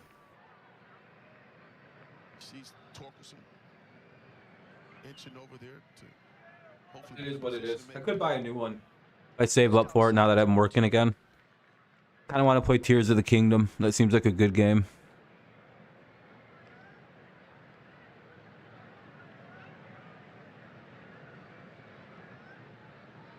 Yeah, that'd be creepy. 2-2 count now for Duffy. Duffy. Hey, strike 3. There we go. Good out there. That'll be the second out of the inning. Runner is at second still, though, so they got to be careful with Pasquantino coming up. He is 1 for 2, so... Or, yeah, 1 for 2. Right? Yeah. Hope he confronts that fan. Oh, help bias. Oh, why? Did someone say he doesn't like him? Yeah, Madden on the Madden barely works as it is. On the Switch, it would be garbage. Can't wait to see what Madden 24 looks like. They said they're about to deliver their best game ever, essentially. Like, this might be... They said they're going to end the whole thing that Madden sucks. Because if they make a bad game again, guess what happens after this Madden? Take a wild guess. Guess who gets to make... Among left-handed pitchers in Tigers history. And all 6 of those strikeouts. The GOAT system comes back, folks. They're the GOAT company comes back. 2K gets to make their simulation Madden game again. As a starter and a bullpen guy, and Frank Tanana, of course. Here's Vinny Pasquantino. Ball. Fuck. Pasquantino is the Come on, Boyd. hitter tonight. He singled in the first and grounded to short in the fourth. Yeah, I don't know what they're going to do for the naming on that one. That's going to be... It might not be an actual... There goes the runner. No throw. Oh, no throw. They're just going to let him steal third. All right, 2-0. Runner at third now.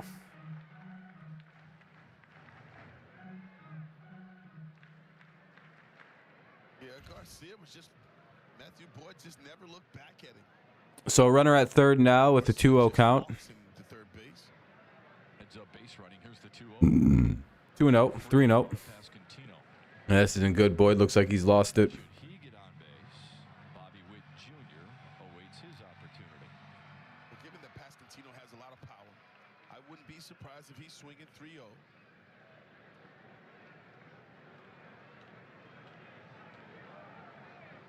What's up, Lions? Missed 3-0. inside. Ball Pitch 4. walk for Pasquantino. The second free pass of the night for Matthew Boyd. And A.J. Hinch is going to go get him. Have a good one, Phil. He's going to want Will Appreciate the rest of the stream. Bobby Witt Or I appreciate you coming in when you could. Kansas City. Vest will come in. And Will Vest is going to come in. They're going to make the change. Will Vest is going to come in with 2 outs in the 5th. 2 outs here in the bottom of the 5th. The Tigers will make a pitching change. Not the biggest fan of 2-out pitching changes, but it is what it is. Will Vest will come in with runners at 1st and 3rd, 2 out, and Bobby Witt Jr., so they get the righty-on-righty matchup, and we'll see if Vest can make a big out.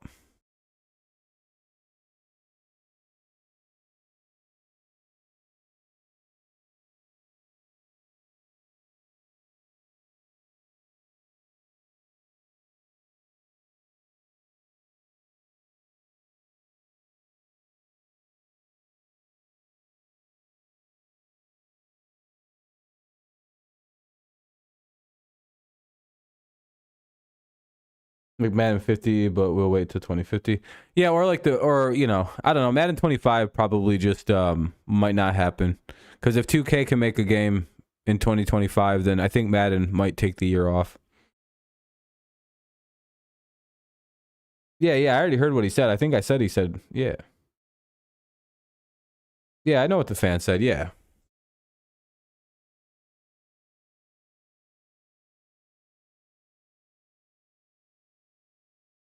Anyway, we're just waiting for the Vest versus Witt Jr. battle. Bottom of the 5th when the game pops back on.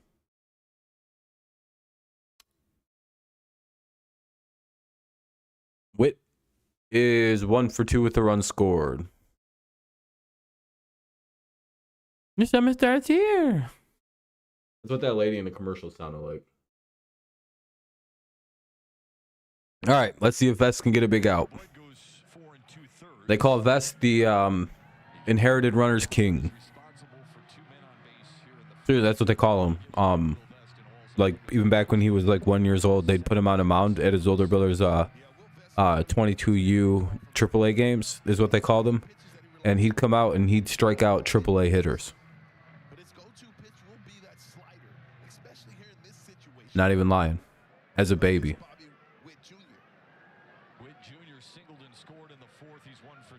So, watch this. Boom. Oh, shit. Oh, it was hit right at Veerling. Thank God that ball was smoked, but it was hit right at Veerling. That could have scored 2 runs if that actually got down. All right, we'll head to the top of the 6th. That's why I'm not a big fan of 2-out pitching changes. We go right back to a commercial break. Wait, Toyota? What lady are you talking about? Oh, yeah, Toyota. Yeah, the commercial lady. Yeah. Is my stream really far behind? No, it's okay. We're good.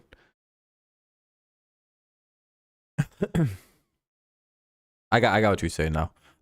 New pitcher. Josh Taylor is going to come in and pitch. It'll be Riley Greene, Spencer Torkelson, and Matt Veerling. Greene, Torkelson, and Veerling. Who knows if anybody's going to get pinched around? Tigers are 2nd. Really? That's a hilarious stat. But yeah, I think it was. She's like, we're in Toyota. Or whatever that's what she sounded like. I don't know.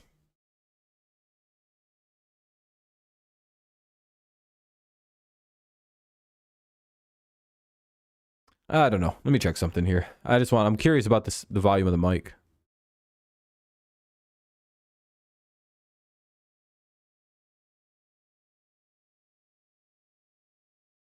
It's pretty good, actually. Not too bad.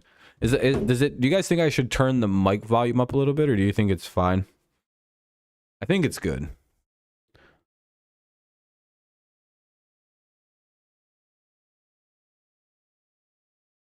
If it's not, you guys can say. Like, you don't be shy or anything like that. It's your audio quality, you know what I mean? It's your listening experience, not mine.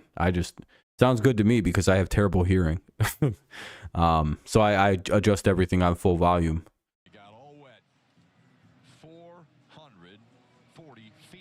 Holy shit, he hit that 440 feet, Riley Greene did. Not 400, it's 440. Look at the Tiger fan. Hey, man, it's a Tiger who hit it. How about me? All right, Riley Greene, Torkelson, and Veerling against Taylor. Plus he's been on base after walking in the 1st. He leads off the 6th. And he will face a new Little higher. City pitcher in a wall-side windows pitching change. Second time the Tigers say How was that? How does that do? Does that like open up a bunch of like weird audio, or no, is that good? Now Taylor likes to throw his four-seam fastball at the top of the zone. Likes to get left-hand hitters Tigers out with that slider. Better, yeah. Yeah, just let me know, and I can turn it up more. That's all. All you have to do is say something, and the audio can be adjusted. Third of scoreless ball, striking out 3. Did not face. Yeah, I just want it to be loud enough, without me having to scream. If it could still be louder, just let me know, and I'll further adjust. In fact, oh, not that. 2-2. And the more Riley Greene sees that slider running away from the better he's going to be able to pick it up. How does this fucking thing work? Mistake with that pitch and leaves it over the middle. A lot of room on the left side. How's that work?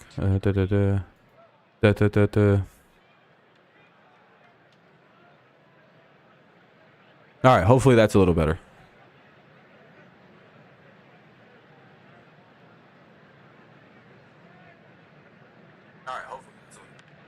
Actually, that sounds pretty good now. What do you guys think?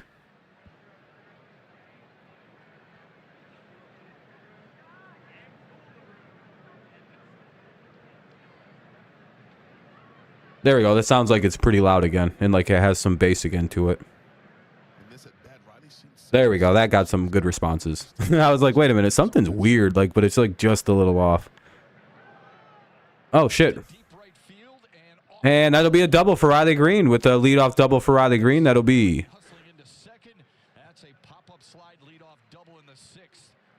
Now it's 20. There we go. All right, I appreciate that. Okay, good to hear. Good to hear. I appreciate that. Oh, my internet's acting weird.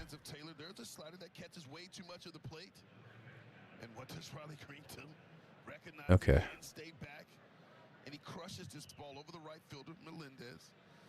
Johnny Kane posted that. No, he's good. Johnny Kane's such a nice person.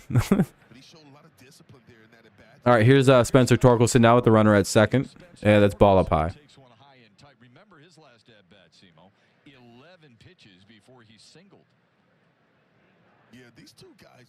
I forgot. You guys can just turn down your audio if it's too loud, and you'll say something if it's too loud. Starting to really understand their capabilities here at the major league level. Yep. Ah, that's not going to be deep enough to get the runner over. Yeah, he's going to have to hold.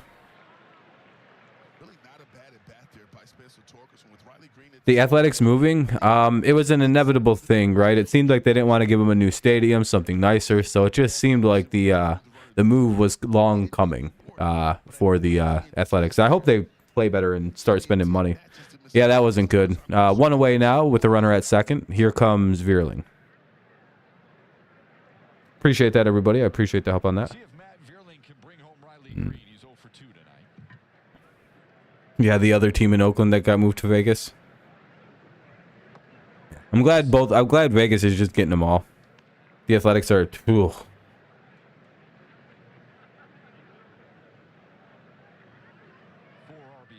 Send the whole team to the minor leagues. Jesus. Oh, the Coliseum. Sucks that stadium's just going to be destroyed. Because it's like, that's a historic place. 1-1. Vierling now. Runner at second, one away, top of the sixth, 1-1 game. The Trashletics.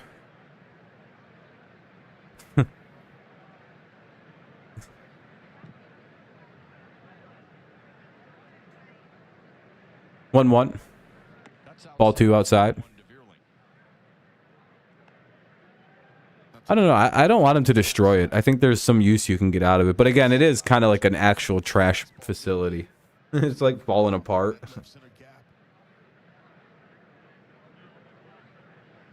Who, the A's? Finally, we get to play them. I can't wait to play them. But they're going to be like good now. Vierling. That's going to be a tough play for anybody. And that'll be an infield single for Matt Vierling with runners at the corners, one away. Zach Short's coming in to pinch hit, it looks like. But I think the Royals might be making a pitching change. I'm not sure.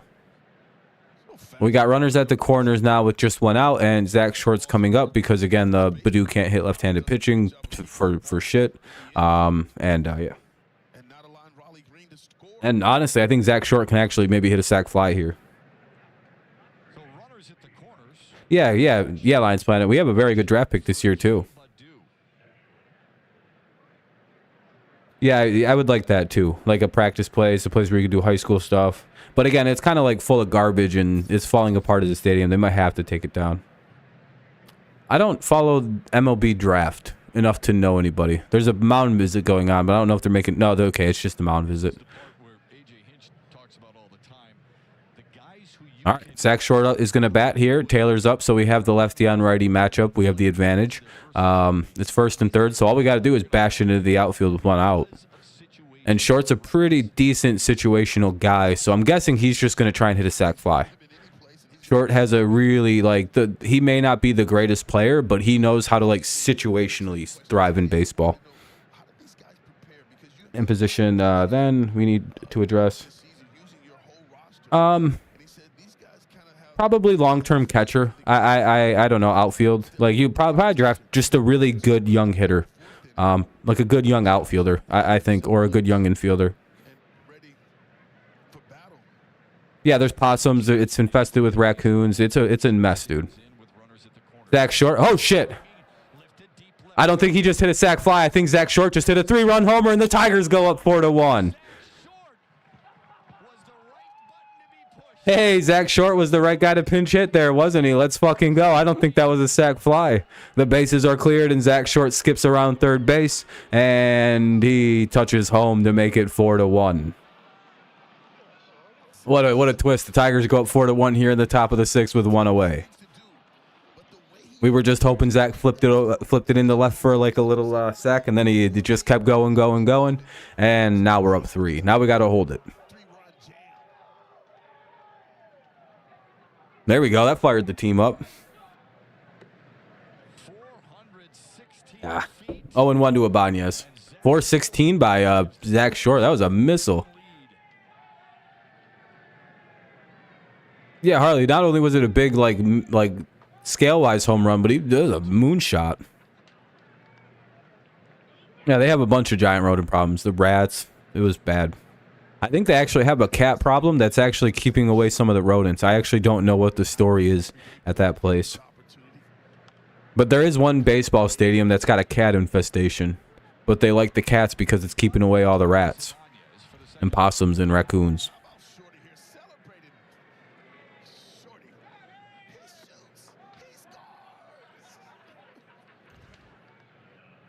We have a cool home run celebration. Our team isn't shitty anymore. The MLB only lets good teams have those. If you're a bad team and you try to start a home run celebration, the MLB will call you and tell you to stop. Remember our gay one last year? They would like pass around like this weird muscle man belt and nobody liked it. But now we have the cool like scoring hockey goals and shit. That's way better. Announcers switched boosts because they were scared. Yeah, that's what I mean. It was, yeah, it's terrible. D-Bell, yeah. Everything with the Athletics is terrible this year. 1-1 for Scope. Race take a break. Race taking a break. Low Cubs beating Mets 2-4. Yep. Fair enough, Jay. How you doing, Jalen?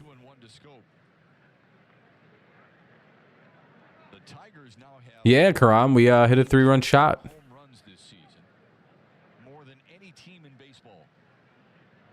Yeah, it feels like it, Devo. Bad stadium, bad team. Team doesn't want to play there. Nobody wants to win. 2-2. Scope swings at a ball in the dirt for whatever reason. 2-2.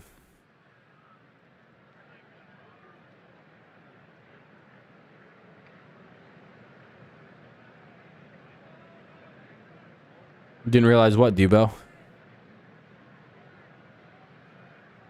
Send the A's to the XFL. That's true. 2-2. 3-2 inside. A good take, surprisingly. Tigers took a 4-1 lead here this inning. We are in the top of the sixth. It's a full count for John Scope. Yeah, we hit a 3-run homer this inning. It was nice. Very well needed. And Scope with the awful looking swing. And we're out on strikes. Yeah. It's not even me being...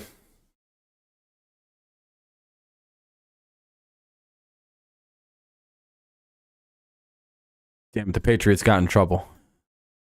We've been stripped of 2 days of OTAs. We're being witch hunted already. This is bullshit. But I'm glad my team's back to their cheating ways. We're going to win this world. So we're going to win a Super Bowl one way or the other. And you guys are going to have to just deal with the fact we're going to cheat to do it. I'm very proud of my team already getting back to their dastardly ways.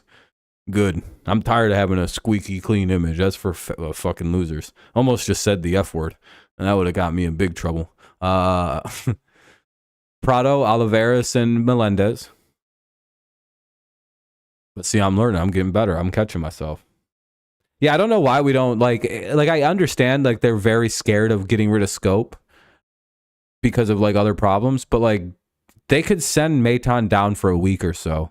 Call up Justin Henry Malloy, see how he plays at the majors. If he performs, literally just cut Jonathan Scope and call back up Maton, and there you go. That's literally the best solution.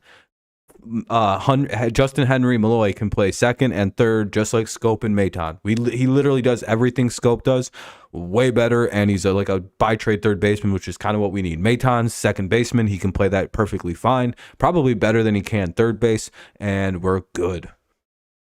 Don't know why Scope's here. McKinstry can play both positions better than the rest of them too. Short can do cover it. We don't really need Scope anymore. Yeah, and I think Maton needs to go to AAA for a little bit, to just to get some help. Yeah, Tigers did draft Mahomes.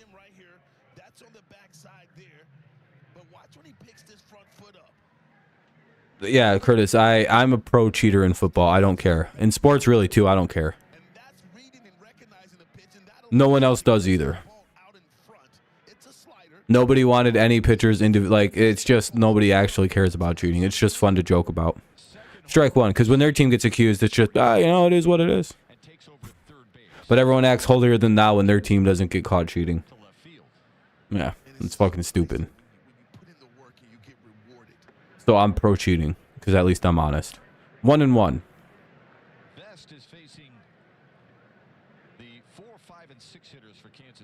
Mahomes on the Tigers. Yeah, he made the right call. Yeah. I would have to agree. Vest back on the mound to work here. He's got it 1-1. Good luck to you guys, Beckman. This has been a pretty good series. Got it 1-1. Who can win it tonight? You know, one thing I do respect about playing the Royals, even though I don't really like the team, that regardless of whatever these two teams' records are, they seem to play very good baseball against each other. It's always weirdly close games, even when one team is significantly better than the other. It doesn't feel like these games, except for, okay, I will say, except for like 2015, 2016, and about 2011 to 2014-ish. When the Tigers didn't really lose to them, and then the Royals really didn't lose to the Tigers. There was a few years there where it was the Tigers bullied everybody in the American League Central, then the Royals did it, and then, it kind of goes in weird shifts in that division. Yeah, exactly, Curtis. You know what team doesn't fucking cheat, and I hate it so much? Oh, I think this is the best of the bullpen that had looked for the Tigers. Yeah, I think so, in a long time. The switch is saying let it download. Yeah, it's probably the best thing. Just like, hey, that'll be the second out of the inning. 2 out now on a ground out to the first baseman. 2 down now in the inning, and here comes Melendez. We got Prado, we got Olivares, and now we just got to get Melendez. The Tigers aren't a cheating franchise. Like, historically, I don't think they really have many guys who got busted for steroids that played on their team during that era. Almost nobody. And if you think back to the sticky stuff debacle, how many Tigers changed? None of them. No one got worse. Not a single guy got any worse. Not one. Not none. And you know what's funny? The 2 of the worst Tigers eras from 2000, like during the steroid era, the Tigers were incredibly bad at baseball. And during the pitching cheating scandal, the Tigers were very bad at baseball from about 2016 to 2020, last year. Isn't that weird that the two biggest cheating scandals in league history with steroids and the pitchers cheating coincide with the two worst eras of Tigers baseball in modern history? Isn't that weird for a big market team to suddenly just not be able to compete? It's almost like half the league's fucking cheating and this dipshit team is like, we're too honest. They cut Johnny Peralta when he got caught doing. They literally cut him. He's like one of our best players at that time. We're just like, get off the fucking team, you cheater. It was, they don't play. Yeah, I appreciate the like button if you haven't hit it yet. I think we're at like 28. We might even be at 30. That'll be a foul ball. Counter remain 2-2. 2 down in the bottom of the 6th. Vest is pitching pretty nicely here. We have Melendez up. He's 0 for 2, looking for his first hit of the evening. 4-1 Tigers lead. Yeah, they literally cut him like immediately after they found out. Zach Gallen, yeah, he's pretty solid. He's a pitcher, right? Appreciate that, Curtis, though. Good looking out. Yeah, the Tigers don't cheat, dude. And every time that there's rampant cheating, the Tigers become a very bad baseball team. And then suddenly, almost right after they ban the cheating, the Tigers go from like bad to like good. And look at the Tigers. They banned the cheating last year. Oh, look at this. Suddenly, they're a mediocre to mid-range team. Almost just like what happened when they finally started testing for steroids. They were shitty in 04. They were shitty in 2021. Dude, it's like the parallels are like mind-blowing. That'll be the 3rd out of the inning. Like, if the Tigers are good next year and a playoff, like good playoff team, that means it's almost identical to the way like it went down. Like 2003, it was legal to use steroids. 2004, it was. Tigers were bad in those years. 2005 was the first year like following it all. The Tigers were mid-range, and then they were in the World Series the next year. And then you look at the 2000 and this year, bad. They banned the shit. Now this is the year following the ban, and they're a pretty mid-range team. History, it tends to be cyclical. And if I'm right about this, Tigers should be pretty good next year. And that's when most major pundits and experts have the Tigers as being a good team was 2024. Some people have us as a World Series contender, but last year I think set us back a couple years, maybe 2025. Because again, we suffered a lot of injuries. It kind of fucked everything up, but we were building towards it. Now, if you remember, they were writing articles about this future team we had because of how good our minor league system was 2 years ago. And then we had the stumble last year. You know. No, Hinch was apparently against the cheating. There was other things at play in Houston. Hinch was kind of a fall guy. From what I've heard, it was player led, but hey. Padres? Maybe. Aren't they injured? Yeah, I don't care about cheating. I just hate that the Tigers don't cheat. So Tigers fans can have this fucking holier than thou attitude about cheaters, and it's like they're like the one team I can't talk shit to and say everybody cheats, and they could be like, really, point to all our cheating scandals, fucking douchebag, and it'd be like, you're one of the most respected franchises in sports. I don't think you guys actually fuck around like that. You just think you've been bad. That's why I like the Patriots. They get down and dirty to win. I'm all for that shit. I'm like, hell yeah. I like teams that are a little grease, got a little grease behind them. Winning's everything. Tell me, would you trade the Tigers' squeaky clean reputation for 6 World Series in 20 years? That's all I have to ask you. If you had to take the reputation of the Patriots, would you exchange that for 6 World Series?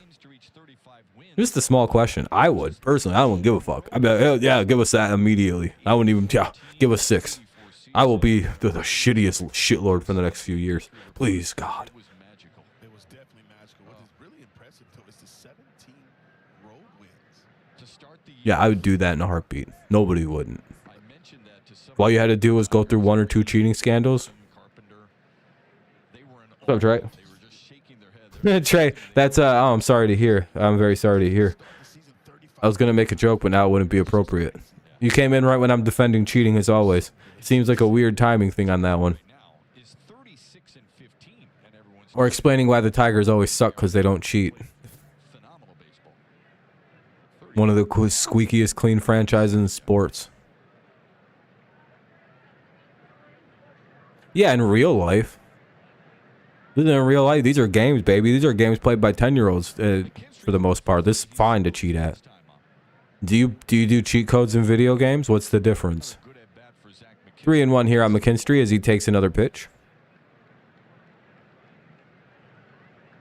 This was just convenient that you came on that one. I'm telling you, people are only salty because their team didn't cheat as good as your team. 3-2. For example, do you know what's funny? The thing that the Patriots did, Spygate, do you know that wasn't even illegal and the Rams actually filmed the Patriots in the exact same way?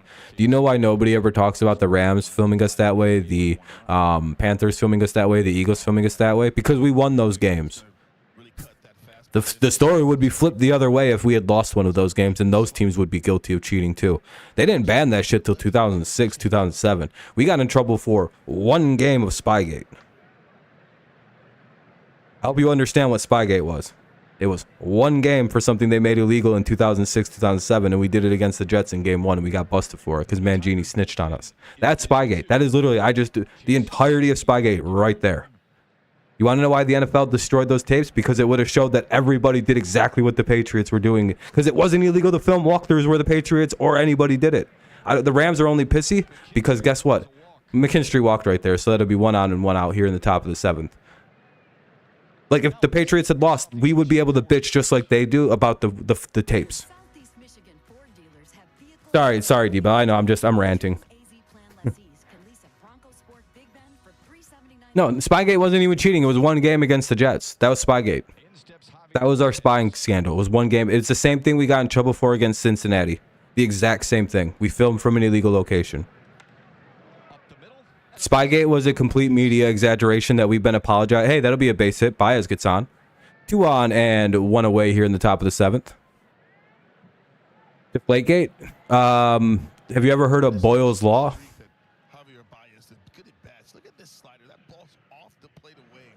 No, the Deflategate was bullshit too. Look into that one. Look into Deflategate recently. Look into some of the stuff about Deflategate. If that went to court again, the Patriots would win that, and we'd probably be able to sue the NFL blind. Brady probably could. They deleted evidence that proved that the Colts footballs were just as flat as the Patriots. That most of the balls were probably affected by the weather.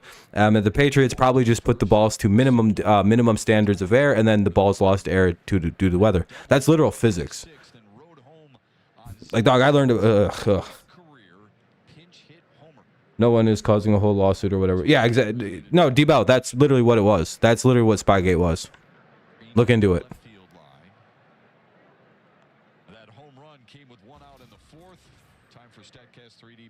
That's literally what Spygate was. It was one game against the Jets. That ball is up and way out of the zone, but Riley Greene, who is seeing the ball so big right now, drills this ball 440. Literally, it just looked bad, and the media ran with a wild story. The media apologized for Spygate, right? Like, several different things had to apologize to the Patriots to avoid getting sued, like, very publicly. ESPN, like Sports Illustrated, all these people, like the Boston Herald, all apologized to the Patriots for misrepresenting what Spygate ever was. We've been exonerated of Spygate already. Like, it was a complete overstory. Nobody really knows what it was. Literally one game against the Jets. Again, had the Rams, damn it, that'll be a foul ball. Had the Rams or Eagles or Panthers had won one of them Super Bowls, they would be in the same situation we were in. The 440-foot bomb that Greene hit in the 4th. That's his second longest home run of the year. When you're in this kind of groove, though, in the batter's box, everything just seems to be slow.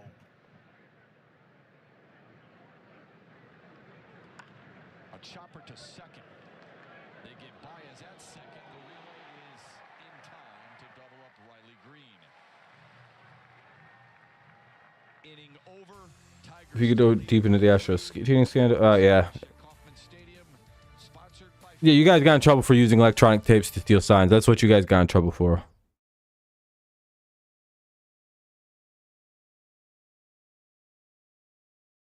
Yeah, no one cares. Yeah, it's a trash can. You guys, it's literally using relays. It's always been against the rules. And if it wasn't explicitly against the rules in baseball, there was vague enough wording where any mechanical device was banned. Right, for relaying signs. So you can argue an electronic device is a mechanical device. And I think that's what happened to you guys.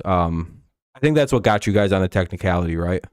Was because the way that the rule is worded, you can steal signs. It's perfectly fine to even relay what the pitch is. Like, you could sit there from the dugout and scream what pitch is coming. That isn't against the rules. If you figure out how to decode their signs and you got their signs, that's part of baseball.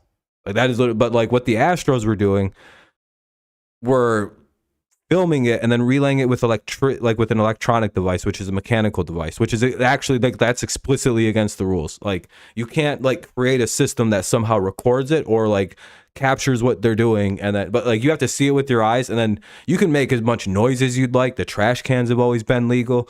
Teams do bang shit all the time. I don't know why the hell the Astros were the only team that's ever been called out for that. Teams literally do this all the time. If you never played baseball, you wouldn't know. But like, there's like usually one or two guys on your team that are like sign stealing experts. I was one of them.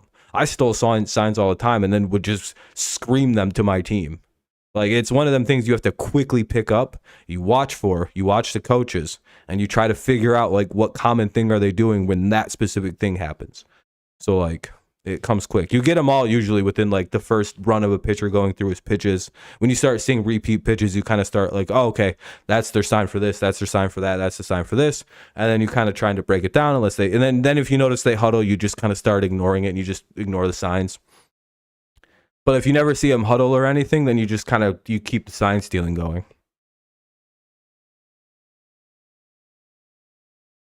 Anyway, bottom of the 7th here, 4-1. That was a long break because it was a thing in between. Again, I don't mean to argue with anybody. You can hate the Patriots all you'd like. I'm just telling you that there was a lot of overblown things about whatever Spygate was.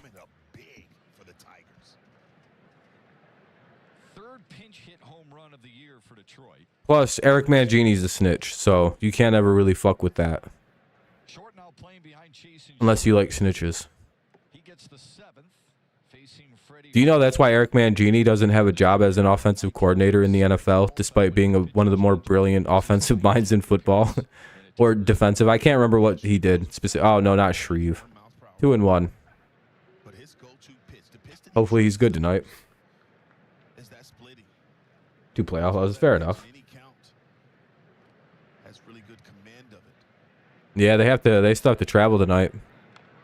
2-2. Be right back, 1 sec. Yeah, Mangini should be a coach still.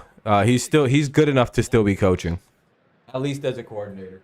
Came in the 7th. One pitch to Nick Prado, got him to ground out, and that was it for the night. Do you even shower after a performance like that? Yes, you do. Think about all the work he did all day preparing for that one pitch, that one opportunity. He was on that first bus from the hotel at 12:30. This is ripped to left, and a leadoff single for Freddie Fermin, his first hit of the night.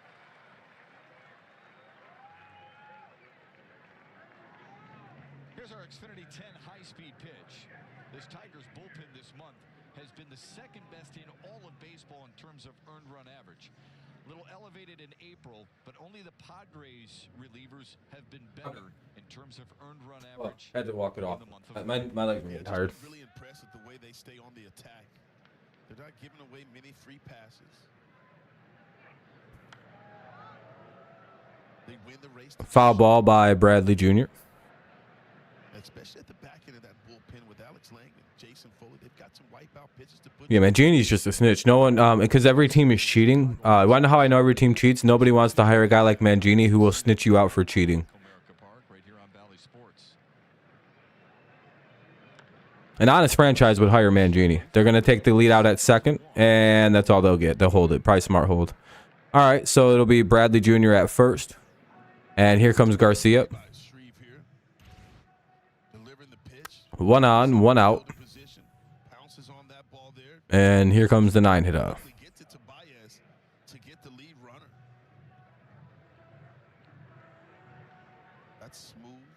Your team's not good enough. You guys will probably be fine.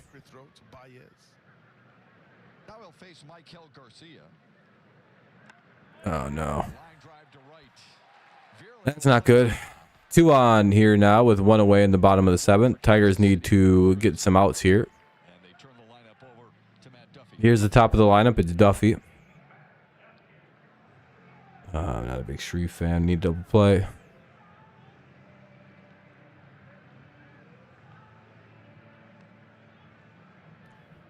Duffy's 0 for 3. Hopefully we can keep him 0 for 4, and maybe he'll bounce into 2 here. I don't know, though. They seem like they got decent speed on the pass with Bradley Jr. and Garcia. Fetter's going to come talk to his pitcher and see what's going down. Maybe calm him down and get him to throw something. Mike Fierce, Nisticha on the Astros, only played 13 games after 2019. Yeah, people don't really like guys who tattle.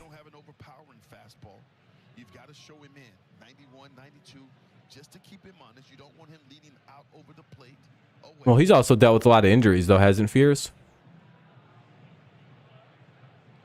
If I'm not mistaken, he's had injury problems. Fully warming up in the bullpen. Might have to go get him a little early.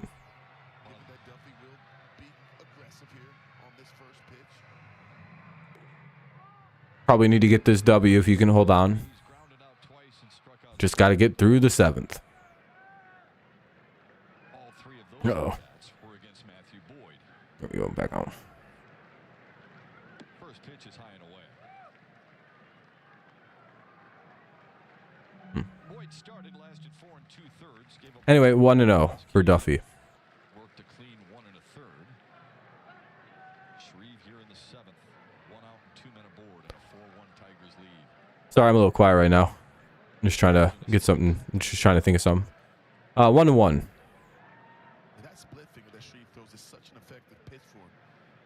His injury, his many injury problems were conveniently happening when the A's faced the Astros. That's true. It's always like, damn it. I just remember Fierce coming to Detroit, I think, if I'm not mistaken. 1 and 2 count here for Duffy. Can Shreve finish him off and get to 2 outs with 2 on?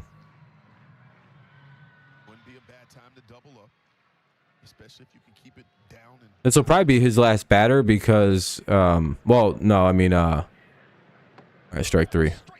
The next guy will be his last batter because with Witt Jr. being the 3rd guy, well, after Pasquantino is Witt Jr. So if they can't get Pasquantino here, I would imagine that would bring in Foley. You know, righty on righty. Tigers bought his contract, then released him. Yeah, that's what I thought. That's what I thought. I think he's had some real weird, just weird. Oh, that's ball 1, I guess.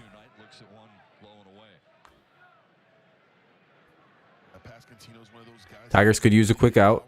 See if they can get him. He's got 9 of those home runs only here. Look for Shreve to stay away from him and make him beat him the opposite way. Grounded foul. 1-1. 1-1 to Vinny Pasquantino, serving as the designated hitter here tonight.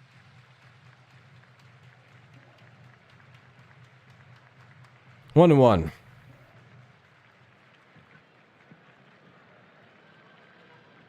Go Tigers, yeah. Hopefully they can hold on.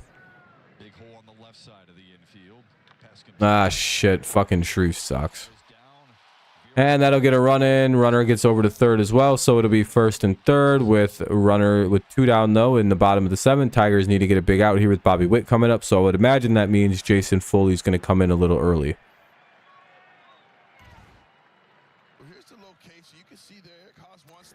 Can't imagine they'll leave a lefty on the mound for Bobby Witt, so I would imagine we'll see Jason Foley coming in, like I predicted. Hopefully he can come in, get a quick out, and get us to the top of the 8th. Yeah, Shreve's out.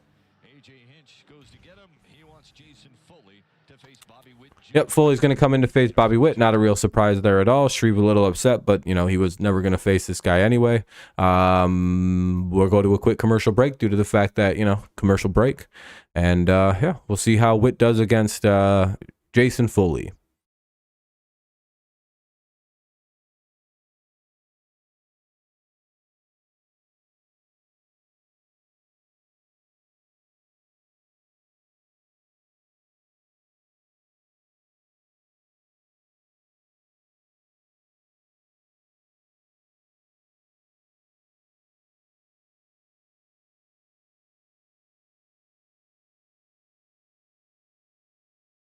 Yeah, I mean, that'd be a pretty rare thing for Foley to do. But yeah, hopefully he can come in and pitch well.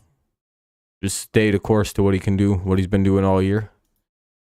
Get Bobby Witt to just hopefully roll over it or pop it up, and we head out of the inning and hold on to a 2-run lead. Maybe add to it in the top of the 8th.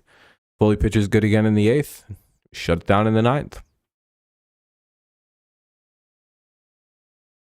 In between the A's and Astros. Oh, okay.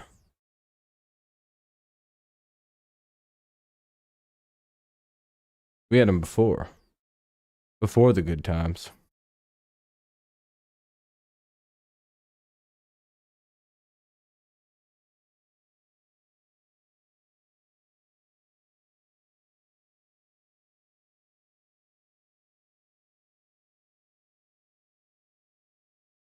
All right, game's back on. Let's see what Foley can do. Just needs to get one big out. By the way, thank you to everyone who's left a like on the stream. It helps out a ton.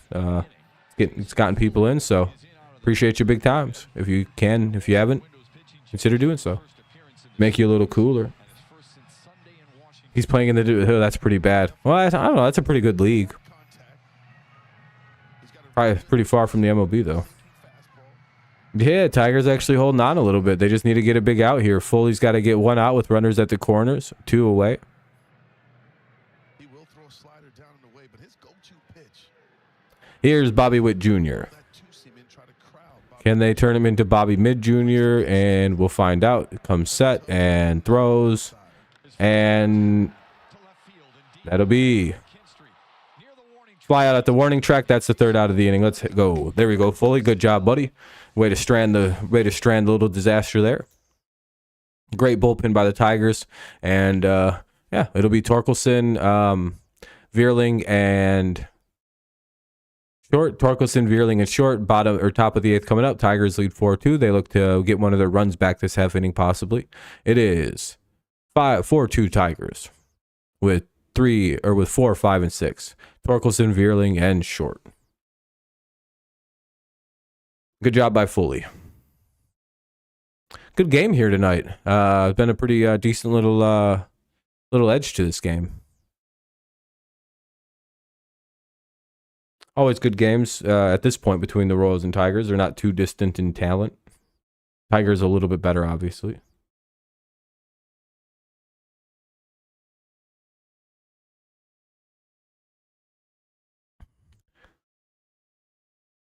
Excuse me. Excuse me. Needed to yawn there. Apologize. Let's get this dubs. We're usually pretty solid once we have a lead in the 8th and 9th inning. We can usually shut shit down. Foley usually pitches real well for the 8th, for at least 2 outs of it, and then we can bring Lang in to close it for too long.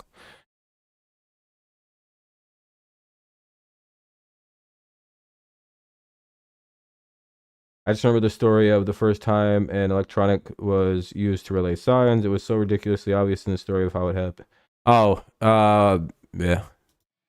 Oh, well. I lost energy on the cheating talk. I'm not going to lie, Trey. Not trying to be rude or anything. I'm just gassed on it. Yeah, Lions Planet. I don't listen to them because of that. There's nothing fun for them about this team. I don't know why they watch it. It's like, it's just as enticing to be positive about the team every so often. Like, you knew they were going to be bad. Like, here's always my thing. Like, okay, so did you think the Tigers were going to be 21-25 at this point in the season? My answer is no. I thought they'd be a lot worse than this. Guess what? They're outperforming all of my expectations. I can't really complain. 1-1. And that's exactly how those people should be thinking too. It's like, actually, they're overperforming for what everybody thought they were going to be. I think he got hurt and just never came back, Kenny. 1-1. And Torkelson. Little bloop. Hey, he gets down. Oh, there's no one out. There's no one there to cover second. All the middle infielders were gone, and Torkelson gets in there with the double. That'll be a double, too, by the way. Textbook-wise, that is a double 100%. That should be a double, not an error or anything. That should just be a leadoff double for Torkelson to basically shallow center field. 99 speed. Second baseman going out for this ball. They leave second base. No, it's sports radio, Trey, not announcers. It's sports radio, Get Torkelson here. like talk sports radio. Those guys are negative about everybody's team all the time. Sees that ball drops and understands and recognizes there's nobody. Galanty. Oh. And it's a foot race to second. Yeah, he's a very negative fan. That's why I don't watch it. I can't be the negative guy. Bad communication there. Like, I get it. Like, there's stuff that this team needs to improve upon, but they're also an incredibly young baseball team, and they're just trying to see what they got this year. I'm happy with whatever they do, as long as they don't lose a shitload of games. And they look wildly improved from last year. I can't really complain. 1-1. The Tigers can get that run back. The Kansas Again, I thought it was going to be a lot worse than this. And it starts with Verlin right here, moving Torkelson over to third base. to the pitching staff and all.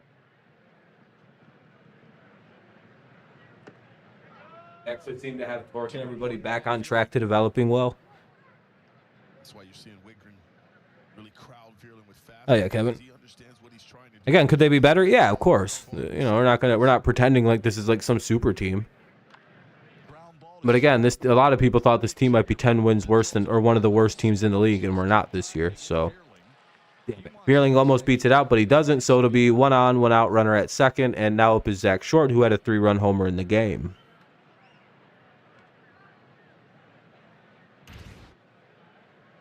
Look here and see how close this play really is. Beerling just got beat. It's a bang bang plays.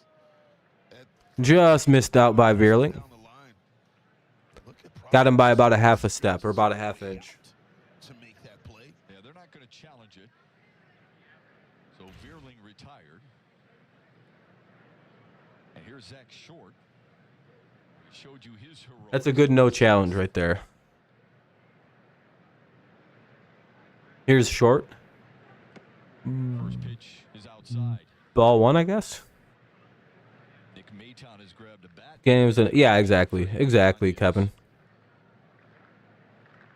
So did I, especially the way this started. This 2-9 start. You know, hey, runner's gonna get down to third on a wild pitch. So now we got a runner 90 feet away from the plate with 1 away, runner at third, and a 2-0 count for Zach Short. This is a pretty good situation to be in. Yeah, Tigers catch a break here with Torkelson getting to advance to third base. Verlin wasn't able to get him over to third base, but this slider gets away from Fermi. Oh, you just got to do what you got to do. Did last at bat, just flip it into the outfield if you get a nice one. Now you pull the infield in for the Kansas City Royals, and Zach Short just And compared to what we were to start the year, you got to remember we started 2-9, and now we're 21-25. So we're not exactly like as destitute as when we started the year.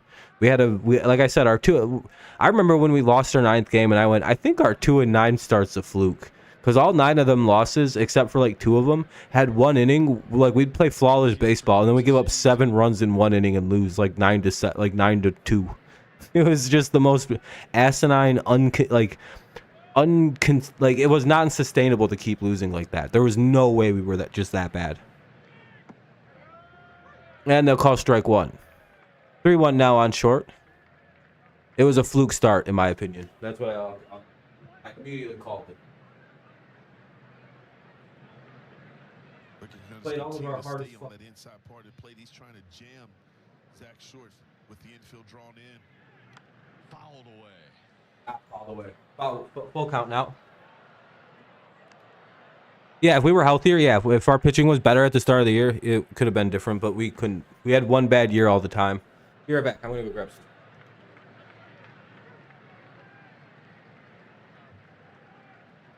some. Torkelson probably going on contact here.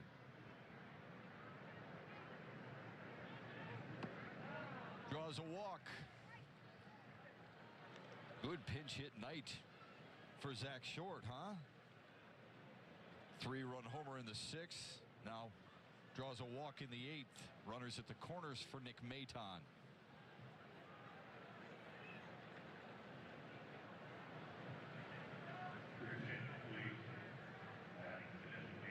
Well, you can see right here at the corners, first and third, infield is in. And then you can see where the infield is. If he hits it, it's going to be a sac fly, so that's all we got to hope for. Is that he makes some solid contact and just finds a sac fly. What's up, Sinclair? Got to be looking for something that he can the outfield, deep enough to score. Torkelson at third base. Yeah, sports writers they all think they're experts. You know, it'd be boring if they didn't though. I think the air of superiority makes it a little bit more entertaining. You getting stuff in your mouth? Ooh. Yeah, that would be the worst, getting the pain back. Ugh. 1-1 here on Mayton as he takes strike one. Not a bad take.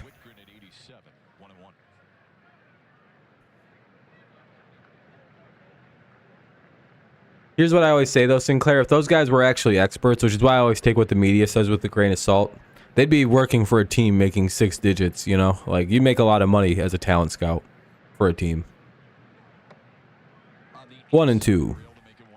Which is why I don't take like draft value stuff very seriously. Like, the media can put out like their list of like guys where they think everybody should be drafted, but that doesn't mean anything.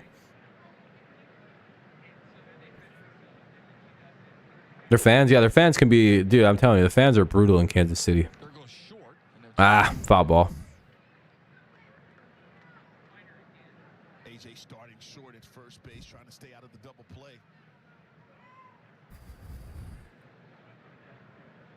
You would have prevented a lot of me, Trey. You would have prevented a lot.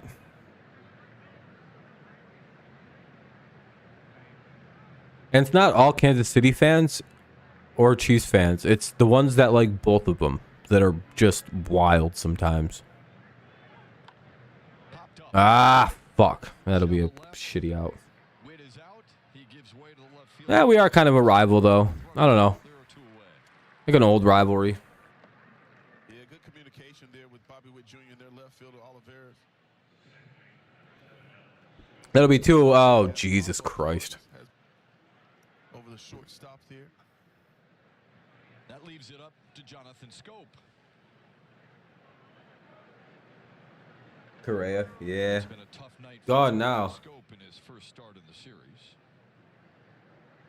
Hate this Struck out guy. looking in the third. Maybe he'll hit the ball. He's 0 for 3 with 3 strikeouts. Does he get 4? Ball, hey, ball 1, good take. Scope has had a tough night, but none of those at bat matters. Dude, if he hit a 3-run homer, this would be one of the craziest fucking just pops ever from like all of the Tigers fan base. This man might need a home run worse than anybody, I think. I don't even know if he has an RBI yet this year. 2-0. 2-0 to Jonathan Scope. Hope the Lions pummel the Chiefs. That'd be funny. But that's going to be such a good game. Jared Goff versus Patrick Mahomes. Both of them have good offenses. Last time that happened, we got one of the greatest games in regular season history. In Mexico City. That was awesome. Oh, shit. Scope! That'll be a 2-run double for Jonathan Scope. That's his first 2 RBIs all the way here on May 24th.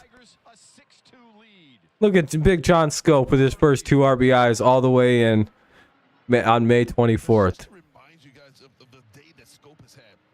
3 punch-outs before that at bat. And again, it's about the at bat now. Hey, there you go, Scope. You needed that, buddy. As much as I hate your guts, I will say you probably needed that more than anything. We needed those runs too. Thank you, Big Scope. 6-2 now, Tigers in front.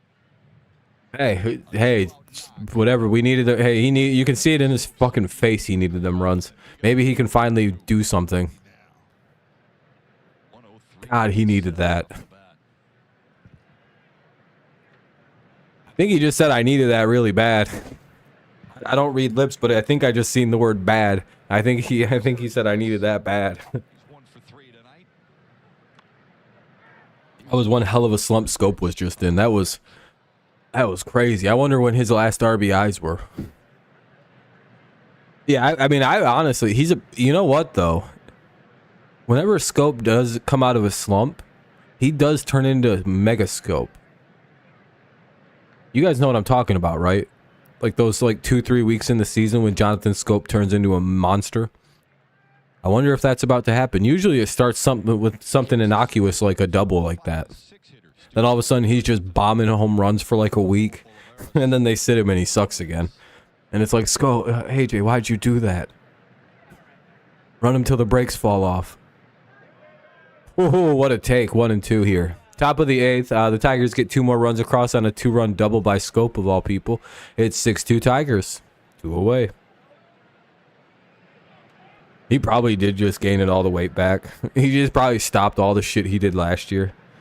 He's like, I'm just gonna get fat again. Fuck this. Ready for that fastball right here. Oh no, not Tyler. Oh, they're warming up Alexander. No reason to burn Foley. We need him tomorrow. I'll be honest. It's probably better if they pull Foley if they can. Yeah, Lang can come in and mop up the 9th if we need to, or mop the 8th and 9th. So whatever. I actually agree with the decision. I don't think we should put Foley out. Yeah, his mustache is a little short. He cuts it a little short. 3-2 count for Haas. McKinstry's up. Who's going to hit a McKinstry bomb? McBomb. Yeah, or grow more facial hair, because the mustache isn't where... Hey, that's ball 4. Did he go? No.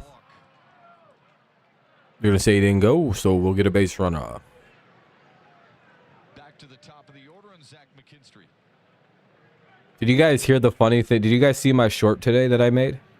I only put out one today because I can only find one thing to talk about. But apparently, the Washington Commanders today had their patent trademark rejected.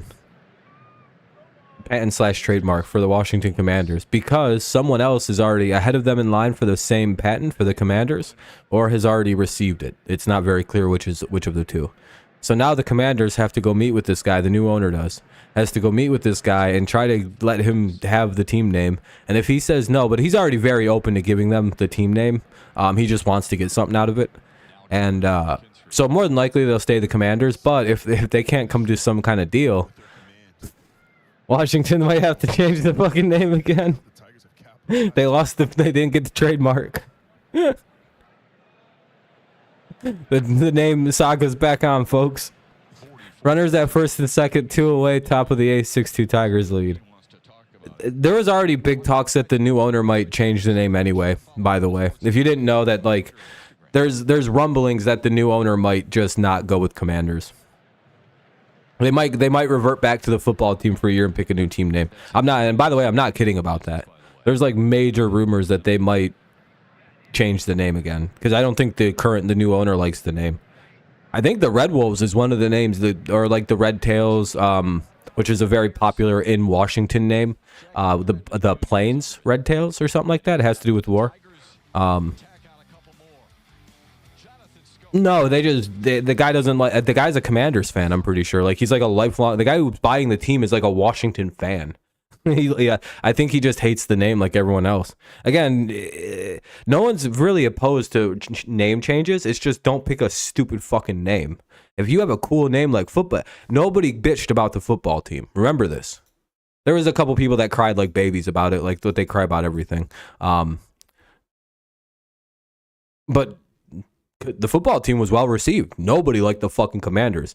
Football team, they were wearing football team gear, wearing the stuff. They never really talked about the Redskins. As soon as the shitty Commanders came into existence, they were back to wearing Redskins gear. They're like, put the Redskins stuff back on. Dude, football team was cool. It was unique. It was like a different thing. Like I really like the idea of a different kind of naming convention. It's the same thing for me. By the way, it's a commercial break. We're waiting for the bottom of the 8th. It'll be Prado, Oliveras, and Melendez, as long as no one gets pinched hit for. I think, yeah, the whole. I don't know. Like, if you're gonna like, there's just so many better names. If they would have picked Red Wolves, not one person would have cared about not being the Redskins anymore. Yeah, Guardians wasn't great, but like, there's like. Cleveland is like known as like the Guardian cities. They have these giant Guardian statues. It's actually a good name that ties well into the city right? Like they're like when a name actually like you if you haven't noticed, a lot of Cleveland fans really don't mind the name Guardians. Have you noticed that? Like the actual guys who used to be Indians fans are like, we actually kind of like the name Guardians. And you ask them why, and they go, you have to understand Cleveland to know the name. It works really well. It's kind of like a weird City Connect name. It's like almost like they went with, we're just going to do a City Connect name. Like I actually kind of like the Guardians. Again, they had the spiders sitting right there, and they could have been Spider-Man. But, you know, hey, it is what it is. And I know Sony would have let them, Sony or Marvel would have worked with the MLB. 100% they would have. Disney? Oh, yeah, okay. Disney or Sony working with the MLB? Yeah, they would have 1,000%. You don't think that they would have had Spider-Man as the mascot for fucking the Cleveland Spiders? Who already have the team colors? Come on, man. Anyway, one quick out there. Foley's still working. That was the fumble for the Guardians. They had the Spiders. That was like their name. They own that shit already. I'm pretty sure they still probably own the trademark for it. Fantastic, hasn't he? Wow. As he settled in beautifully to his role. Here's Olivares. That'll be ball one. Needed one pitch. 6-2 score. Tigers lead here in the bottom of the eighth. They got to be, let's stay conscious, quick, and get through this eighth so we can get to the ninth and kind of end this game quick. And then it'll be MJ Melendez against Jason Fuck. Foley. This That's going to get the gap. line to left center field. Oh, Foley gives up a double, surprisingly. All the way to the wall. Not good. Hustles in with a Olivares has a double now with one out and one on. Major Tutty, the pig. Yeah, that thing's creep. Well, this ball is hit hard. It's a two-seam fastball. Catches a lot of the plate. McKinstry thinks he can cut it off. And you see that ball scoots right by him. In a perfect world, you'd like to go back and work your way in. Kind of get around that baseball. I don't like that double, though. Like a little back. Really don't have runs to be given up like that. To keep that ball in front of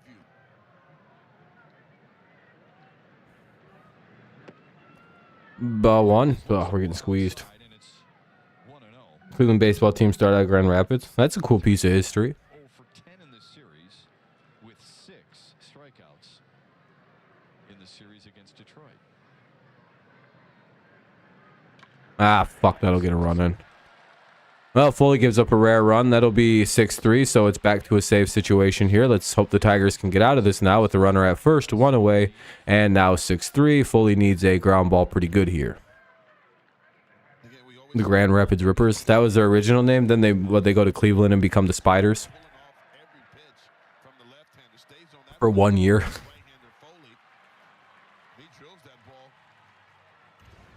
Yeah, the Rippers is a cool name, actually. So I don't know. Yeah, they have like a lot of cool names to bank on. They got like the Spiders, they got the Rippers. Like I don't know why they just didn't go with one of them. First pitch strike to Freddie Fermin. That run alone Anyway, 0-1. here in the 8th is the first run he's allowed. Actually, just 1 run allowed now in 11 of his last 12 outings. Damn, Foley. That was the first run Foley had given up, and they didn't really say well, but 11 of 12 outings, Foley's only given up 1 run, and that was the first one in 11 of 12. So he's been pretty solid. He just had a rare brain fart today. Hopefully that's all it amounts to, is just the 1 run.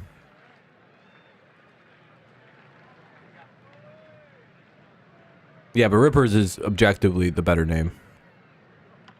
Ground ball. Ah. Runner's going to get to second, but they get the guy at first, so there's 2 away. Now they just need an out from Jackie Bradley Jr., and let's see if we can get him. So 2 away, and now Jason Foley battles Jackie Bradley Jr. Come on, Foley. Junior struggled on that fastball running away from him in this series. I think teams are going to call on... Two-seam sinking fastball. Look for him to go to that pitch. yeah, Royals will get some calls about some of their players. They have decent... Like, they don't have terrible players. I just don't know what the... Like, I don't know what's not working for them. It came the other night. Strike 1. They were right behind us, like, if not ahead of us last year. Panthers just won the game with 4... Now Foley continues to work. So did the Panthers win the NHL title, or did they advance to it? Doesn't have a lot of trust. I don't know what round of hockey it is. 0-2. That was his patented sinker. 0-2. Got to get through Bradley Jr. here. Don't really want to have to deal with Garcia, who's hitting well and top of the lineup. As his two-seamer, which make it a very effective pitch to the left-handed batters. Panthers are going to the finals. That's cool. 2-2 or 1-2.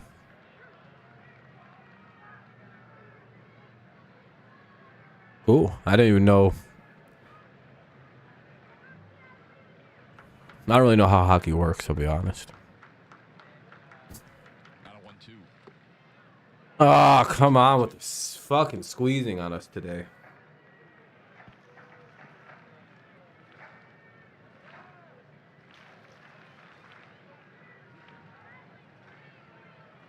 I hate squeeze jobs. Pussy ass umpire. No, I'm just kidding. All right, here's the 2-2. And struck him out. There we go. Good job, Foley. Way to strand it. Way to only give up a run. 6-3 Tigers hold here into the top of the ninth. Let's see if they can maybe add to it, make it a non-save. Top 9. Baez, Greene, and Torkelson. 2, 3, and 4. Top of the lineup essentially for the Tigers. 2, 3, and 4. Baez, Greene, and Torkelson. Maybe somebody's got some magic here for us. They've already given us so much. Maybe a little bit more.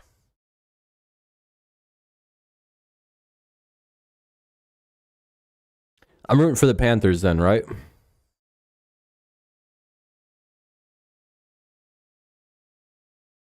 No, it looks like they're bringing in Hernandez. Carlos Hernandez is going to come in and pitch. Yeah, they're not going to put Garrett in to face Baez. Vegas? I don't know if they'll get a basketball team, but I'm guessing they're going to. They're getting everything else.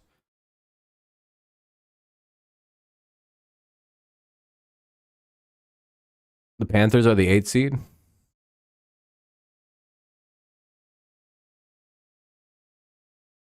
Yeah, Vegas will probably get a basketball team. They've literally just got an NBA team or a MLB and an NFL team. And they had very good attendance in Vegas. So I'm guessing that they can host sporting events. But I do wonder, will they be able to do like everyday sports? Well, I guess they have the NHL, so. And I think the Vegas Knights do well. I don't know. I guess Vegas is just ready for hockey teams. I forget there are real people that live in that state. I always forget that Nevada is like a real place with like a bunch of normal ass people. I dated a girl who lived in Nevada, or well, moved up from Nevada. I always forget. I'm like, wait a minute, I dated a chick from Nevada. There's normal people, not just degenerate gamblers there. White Sox, they've been good lately. They're 21-30, and they're kind of starting to get things going. So let's hope it's just, I don't know. They're kind of like us. They're like the same team as us. And we already know how it's like. We're an even team, so it's going to be pretty wild games. Hernandez is in now. Carlos Hernandez, former starter for the Royals here. Now he's coming out of the pen. Oh, starter from the starter, now a reliever. He'll go to that pitch with 2 strikes. Ball 1. Baez, Greene, and Torkelson here in the 9th. Like you said, Baez, Greene, Torque. A slider and a changeup.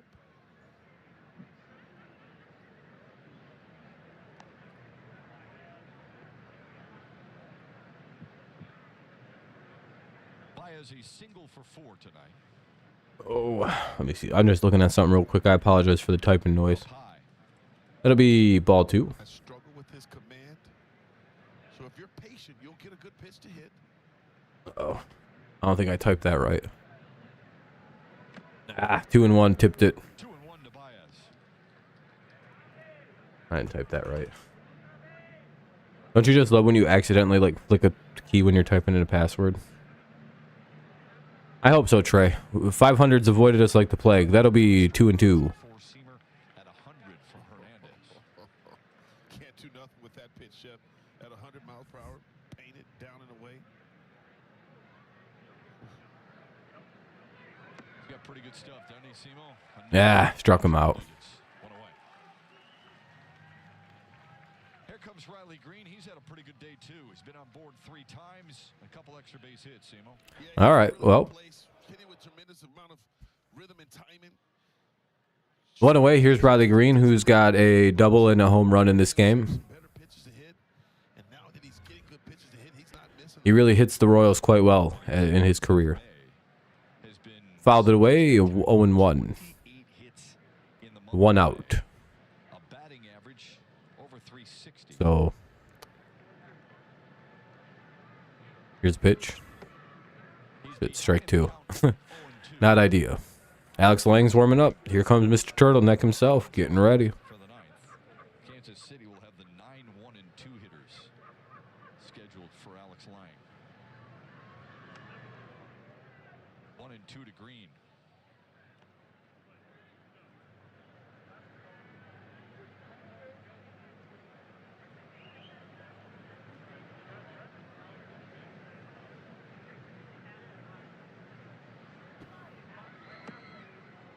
Ball 2.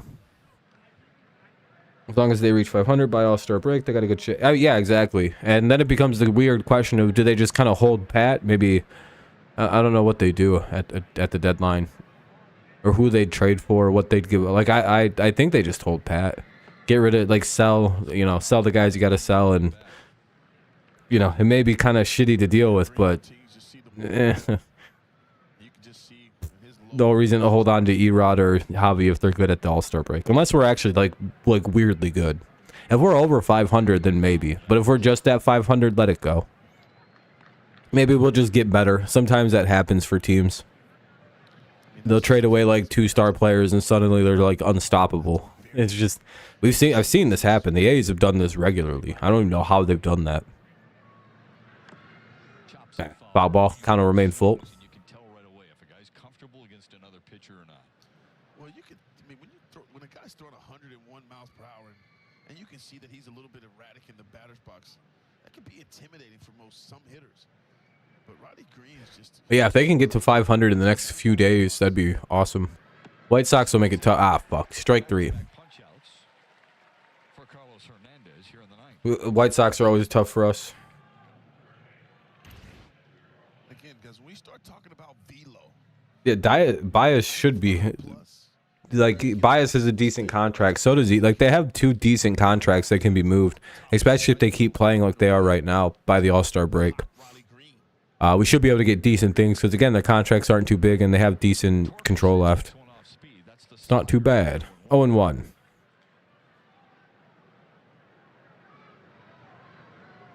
This pitcher has our hitters hella uncomfortable.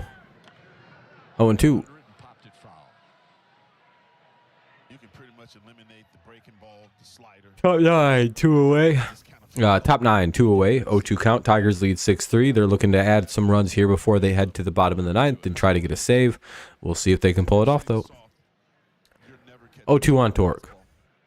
I guess technically it could become a non-save on one pitch. Like right now, here comes the Torque bomb.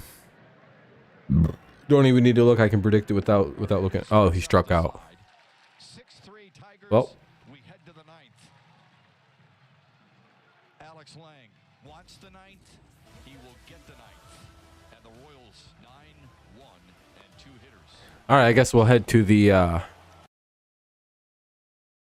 bottom of the 9th. It'll be the 9, 1, and 2 hitters for the Royals. 9, 1, and 2 due up here for Kansas City. It's 6-3 Tigers. Alex Lang will come in and try to shut the door on any type of a comeback. One of the best pitchers, if not the best closer in baseball, in my opinion, coming in to do his job.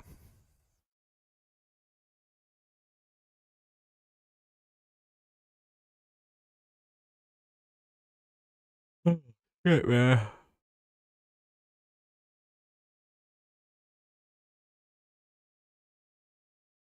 Excuse me.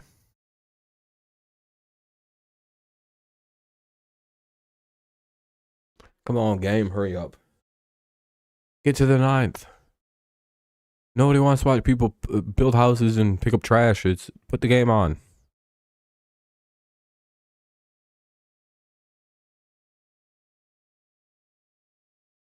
Come on.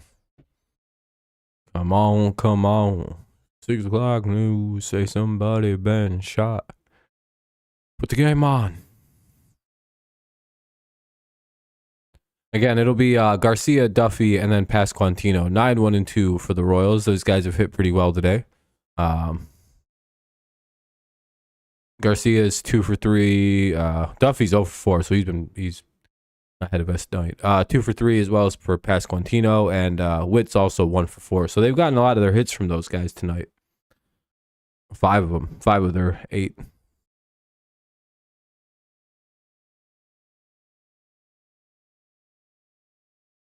All right.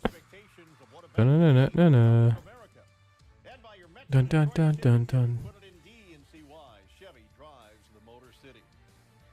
Approaching the end of the night in Kansas City here at the Figer Law Desk, John Keating and All right. Dan Petrie getting you ready Cool, for cool. the Tigers live postgame, the big blow in the game, the big How we doing on likes and everything? Do we hit into the 30s tonight? by pinch hitter Zach Short, but there's some nuance into getting him into the game at that point. Hey, 33. That's really good. I appreciate that. If you haven't dropped a like yet on the stream, consider doing so. It helped the stream out. Gets a few, makes it look a little better. See how close we can get to like 40 or so. Appreciate everyone who's left a like and gotten us over into the 30s. Good looking out. Look forward to that, Dan. Intrigued. Yeah, for sure. Stick around for the post. All right, here we go. Alex Lang gets the 9th. Fouled it away, strike 1. Michael Garcia to start the inning. The longest active scoreless streak is on the line in a wall-side Windows pitching switch. Oh, why would they show this? Numbers, 27 strikeouts in 16 and 2/3. Oh, shit. He misses really high and inside. See, that's 1 and 1. Oops, a daisy. Alex Lang's been really good. A little bit of a wild pitch there. Hopefully it doesn't indicate anything bad about to happen. Effective with that fastball at 97. 2 and 1. Michael Massey is going to Garcia now up 2-1. It's tons of swings and misses. Massey's going to pinch hit for Duffy, so Massey will be up next. And a very effective changeup. Ooh, 2 and 1. 3 and 1 rather. Exactly, old time Tiger. How you doing, man? When he falls behind in the count. 6-3, bottom of the ninth, laying on the mound. Hopefully the Tigers can get 3 here. To the count. 3-1, and ooh, man, he's missing bad right now. He just hit the guy. The fuck was that? Was that on purpose? Lang's a little wild right now. That's never a good thing. leadoff man aboard for KC here in the 9th. Well, I really hope he's not. I hope he has it. Just the second time the Royals have had the leadoff man aboard in an inning is Michael Massey. 1 on, nobody out. Bottom of the ninth. Tigers need to get something going against Massey. Maybe get him to roll in front of something, hit it on the ground, get 2.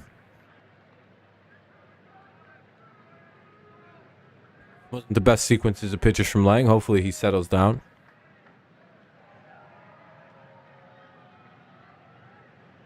Missed outside. Shit, he's missing bad to the right. This is the second appearance of the series for Alex Lang. He got the win Monday night, tossing 2 scoreless innings. Yeah, Lang having a little trouble with his command right now. Ah, fuck, man. It stays that way 2-0. 2-0. It's a good visit here by Eric Haas just to go and talk to him. I wonder if Haas sees what he's doing wrong. A little bit of a command issue right now for Lang. Force these guys to swing the bat. 2-0 count. To give away free passes. Just got to settle down there, Lang. Especially don't want to give Massey a free pass with the dangerous Pasquantino on deck.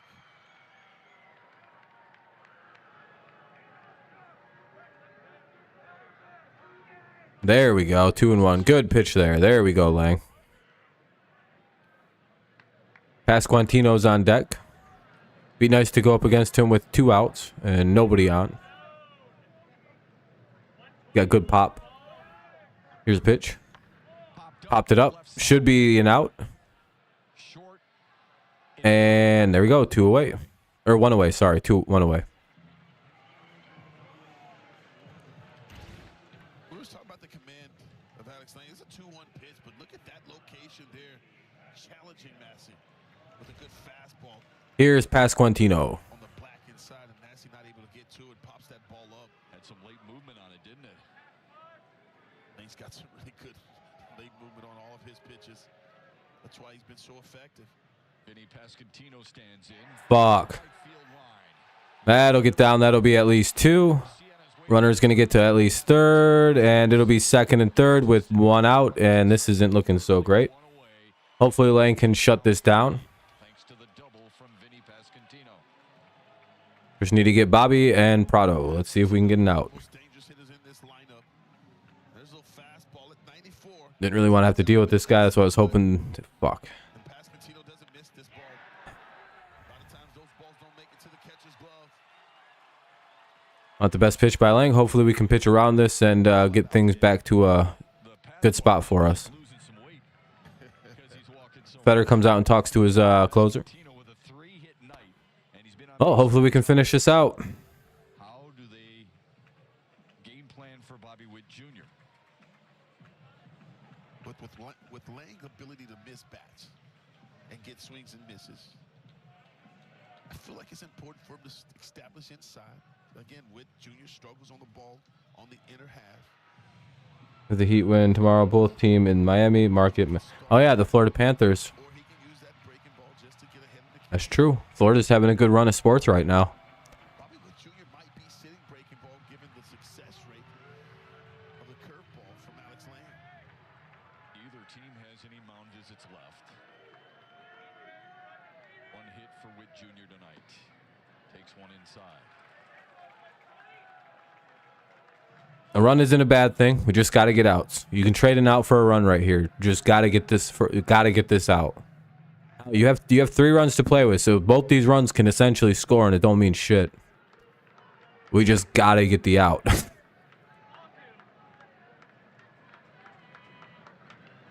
All right, there we go. That'll get a run in because the guy at third is really fast. So there goes Lang's scoreless streak, but that's fucking whatever. All right, 6-4. All right, Lang just needs to get 1 more out now with the runner at second, and here comes Prado. Just got to get an out. Lang clearly is a little off tonight, but that's all right. Just got to get 1 more. You got 1 more to play with in terms of a run. Just get the out. You got 2 now, 2 down, runner at second, and let's just get an out. That snaps the scoreless streak for Alex Lang. I'm sure that sucks. Deal with that later. The first pitch to Strike 1. in for a strike.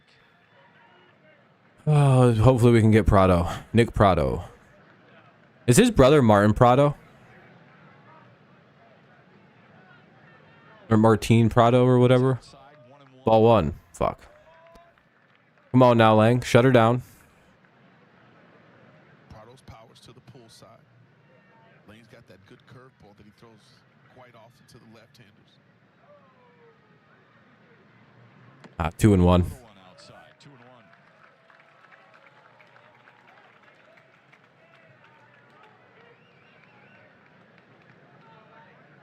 He also likes his change. All right, 2-1 count. Situation here, behind the count. 2-2. All right, come on now. 1 more. 1 more. To make it 2-2. Well, Lane understands that it's a hitter's count. Prado's 2-2 count now with 2 out and a runner at second. Again, not the prettiest outing by Lang, but hey, it's enough to get the job done if we get the win. What did that curveball and put him away? Fuck yeah, there we go. Ball game for Alex Lang and the Tigers. All right, Tigers take the series. All right, that was a close one. Good GGs to the Royals as always. Great game. That was a really fun game at the end. Hey, what's up, Dean? Yeah, we ended up getting the win. We improved to 22-25, I believe. Yep, 22-25. Royals go to 15-36, so that's, GGs to the Royals. We're 3 games under 500 now. Good W. Have a good night, Lions Planet. We'll be live tomorrow for the game as well. Yeah, see you then, Lions. You feel like 22? That little Taylor Swift reference. Yeah, thanks everybody. If you haven't left a like, consider leaving a like on the way out for the Tigers W. That was a long game tonight. It was actually like 3-hour affair. Game started at 8:10. It's already 11:10 almost, so just under 3-hour game. So This was fun, guys, but I think I'm gonna get out of here because I didn't plan for the stream to go this long, so I'm a little warm. I don't know. It was fun. It was a fun game. I enjoyed it. We will be live for tomorrow's game, but we have to miss Thursday and Friday, but Friday and Saturday. But then we're live all next week for the Tigers. So our weird work week's almost over. But we'll be live tomorrow, so we'll capture all the games that we can. You know how it goes. I appreciate you guys for tuning in tonight. Thanks for the likes and everything. Nice to see the Tigers win, take the series. And we have a good night, Eric, Kevin, everybody. Had to head back home and play Chicago for 4. Should be interesting. You never really know how games with the White Sox are going to go. Gain a game. Yeah, Tigers doing pretty good in the standings, I believe, too. What are the Tigers.com? Let's see. Is our win counted? Yep. We're 2 games over the Guardians. Look at us. And only 2.5 back from the Minnesota. Imagine they lose 2 games or 3 games in a row and we win the next 4. Get the 26-25, take the division.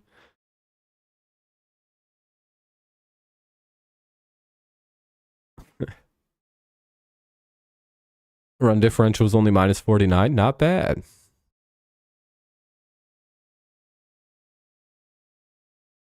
We were expected, based on our wins and losses, we're expected to be 18-29, but we're actually 22-25, so we're playing pretty solid.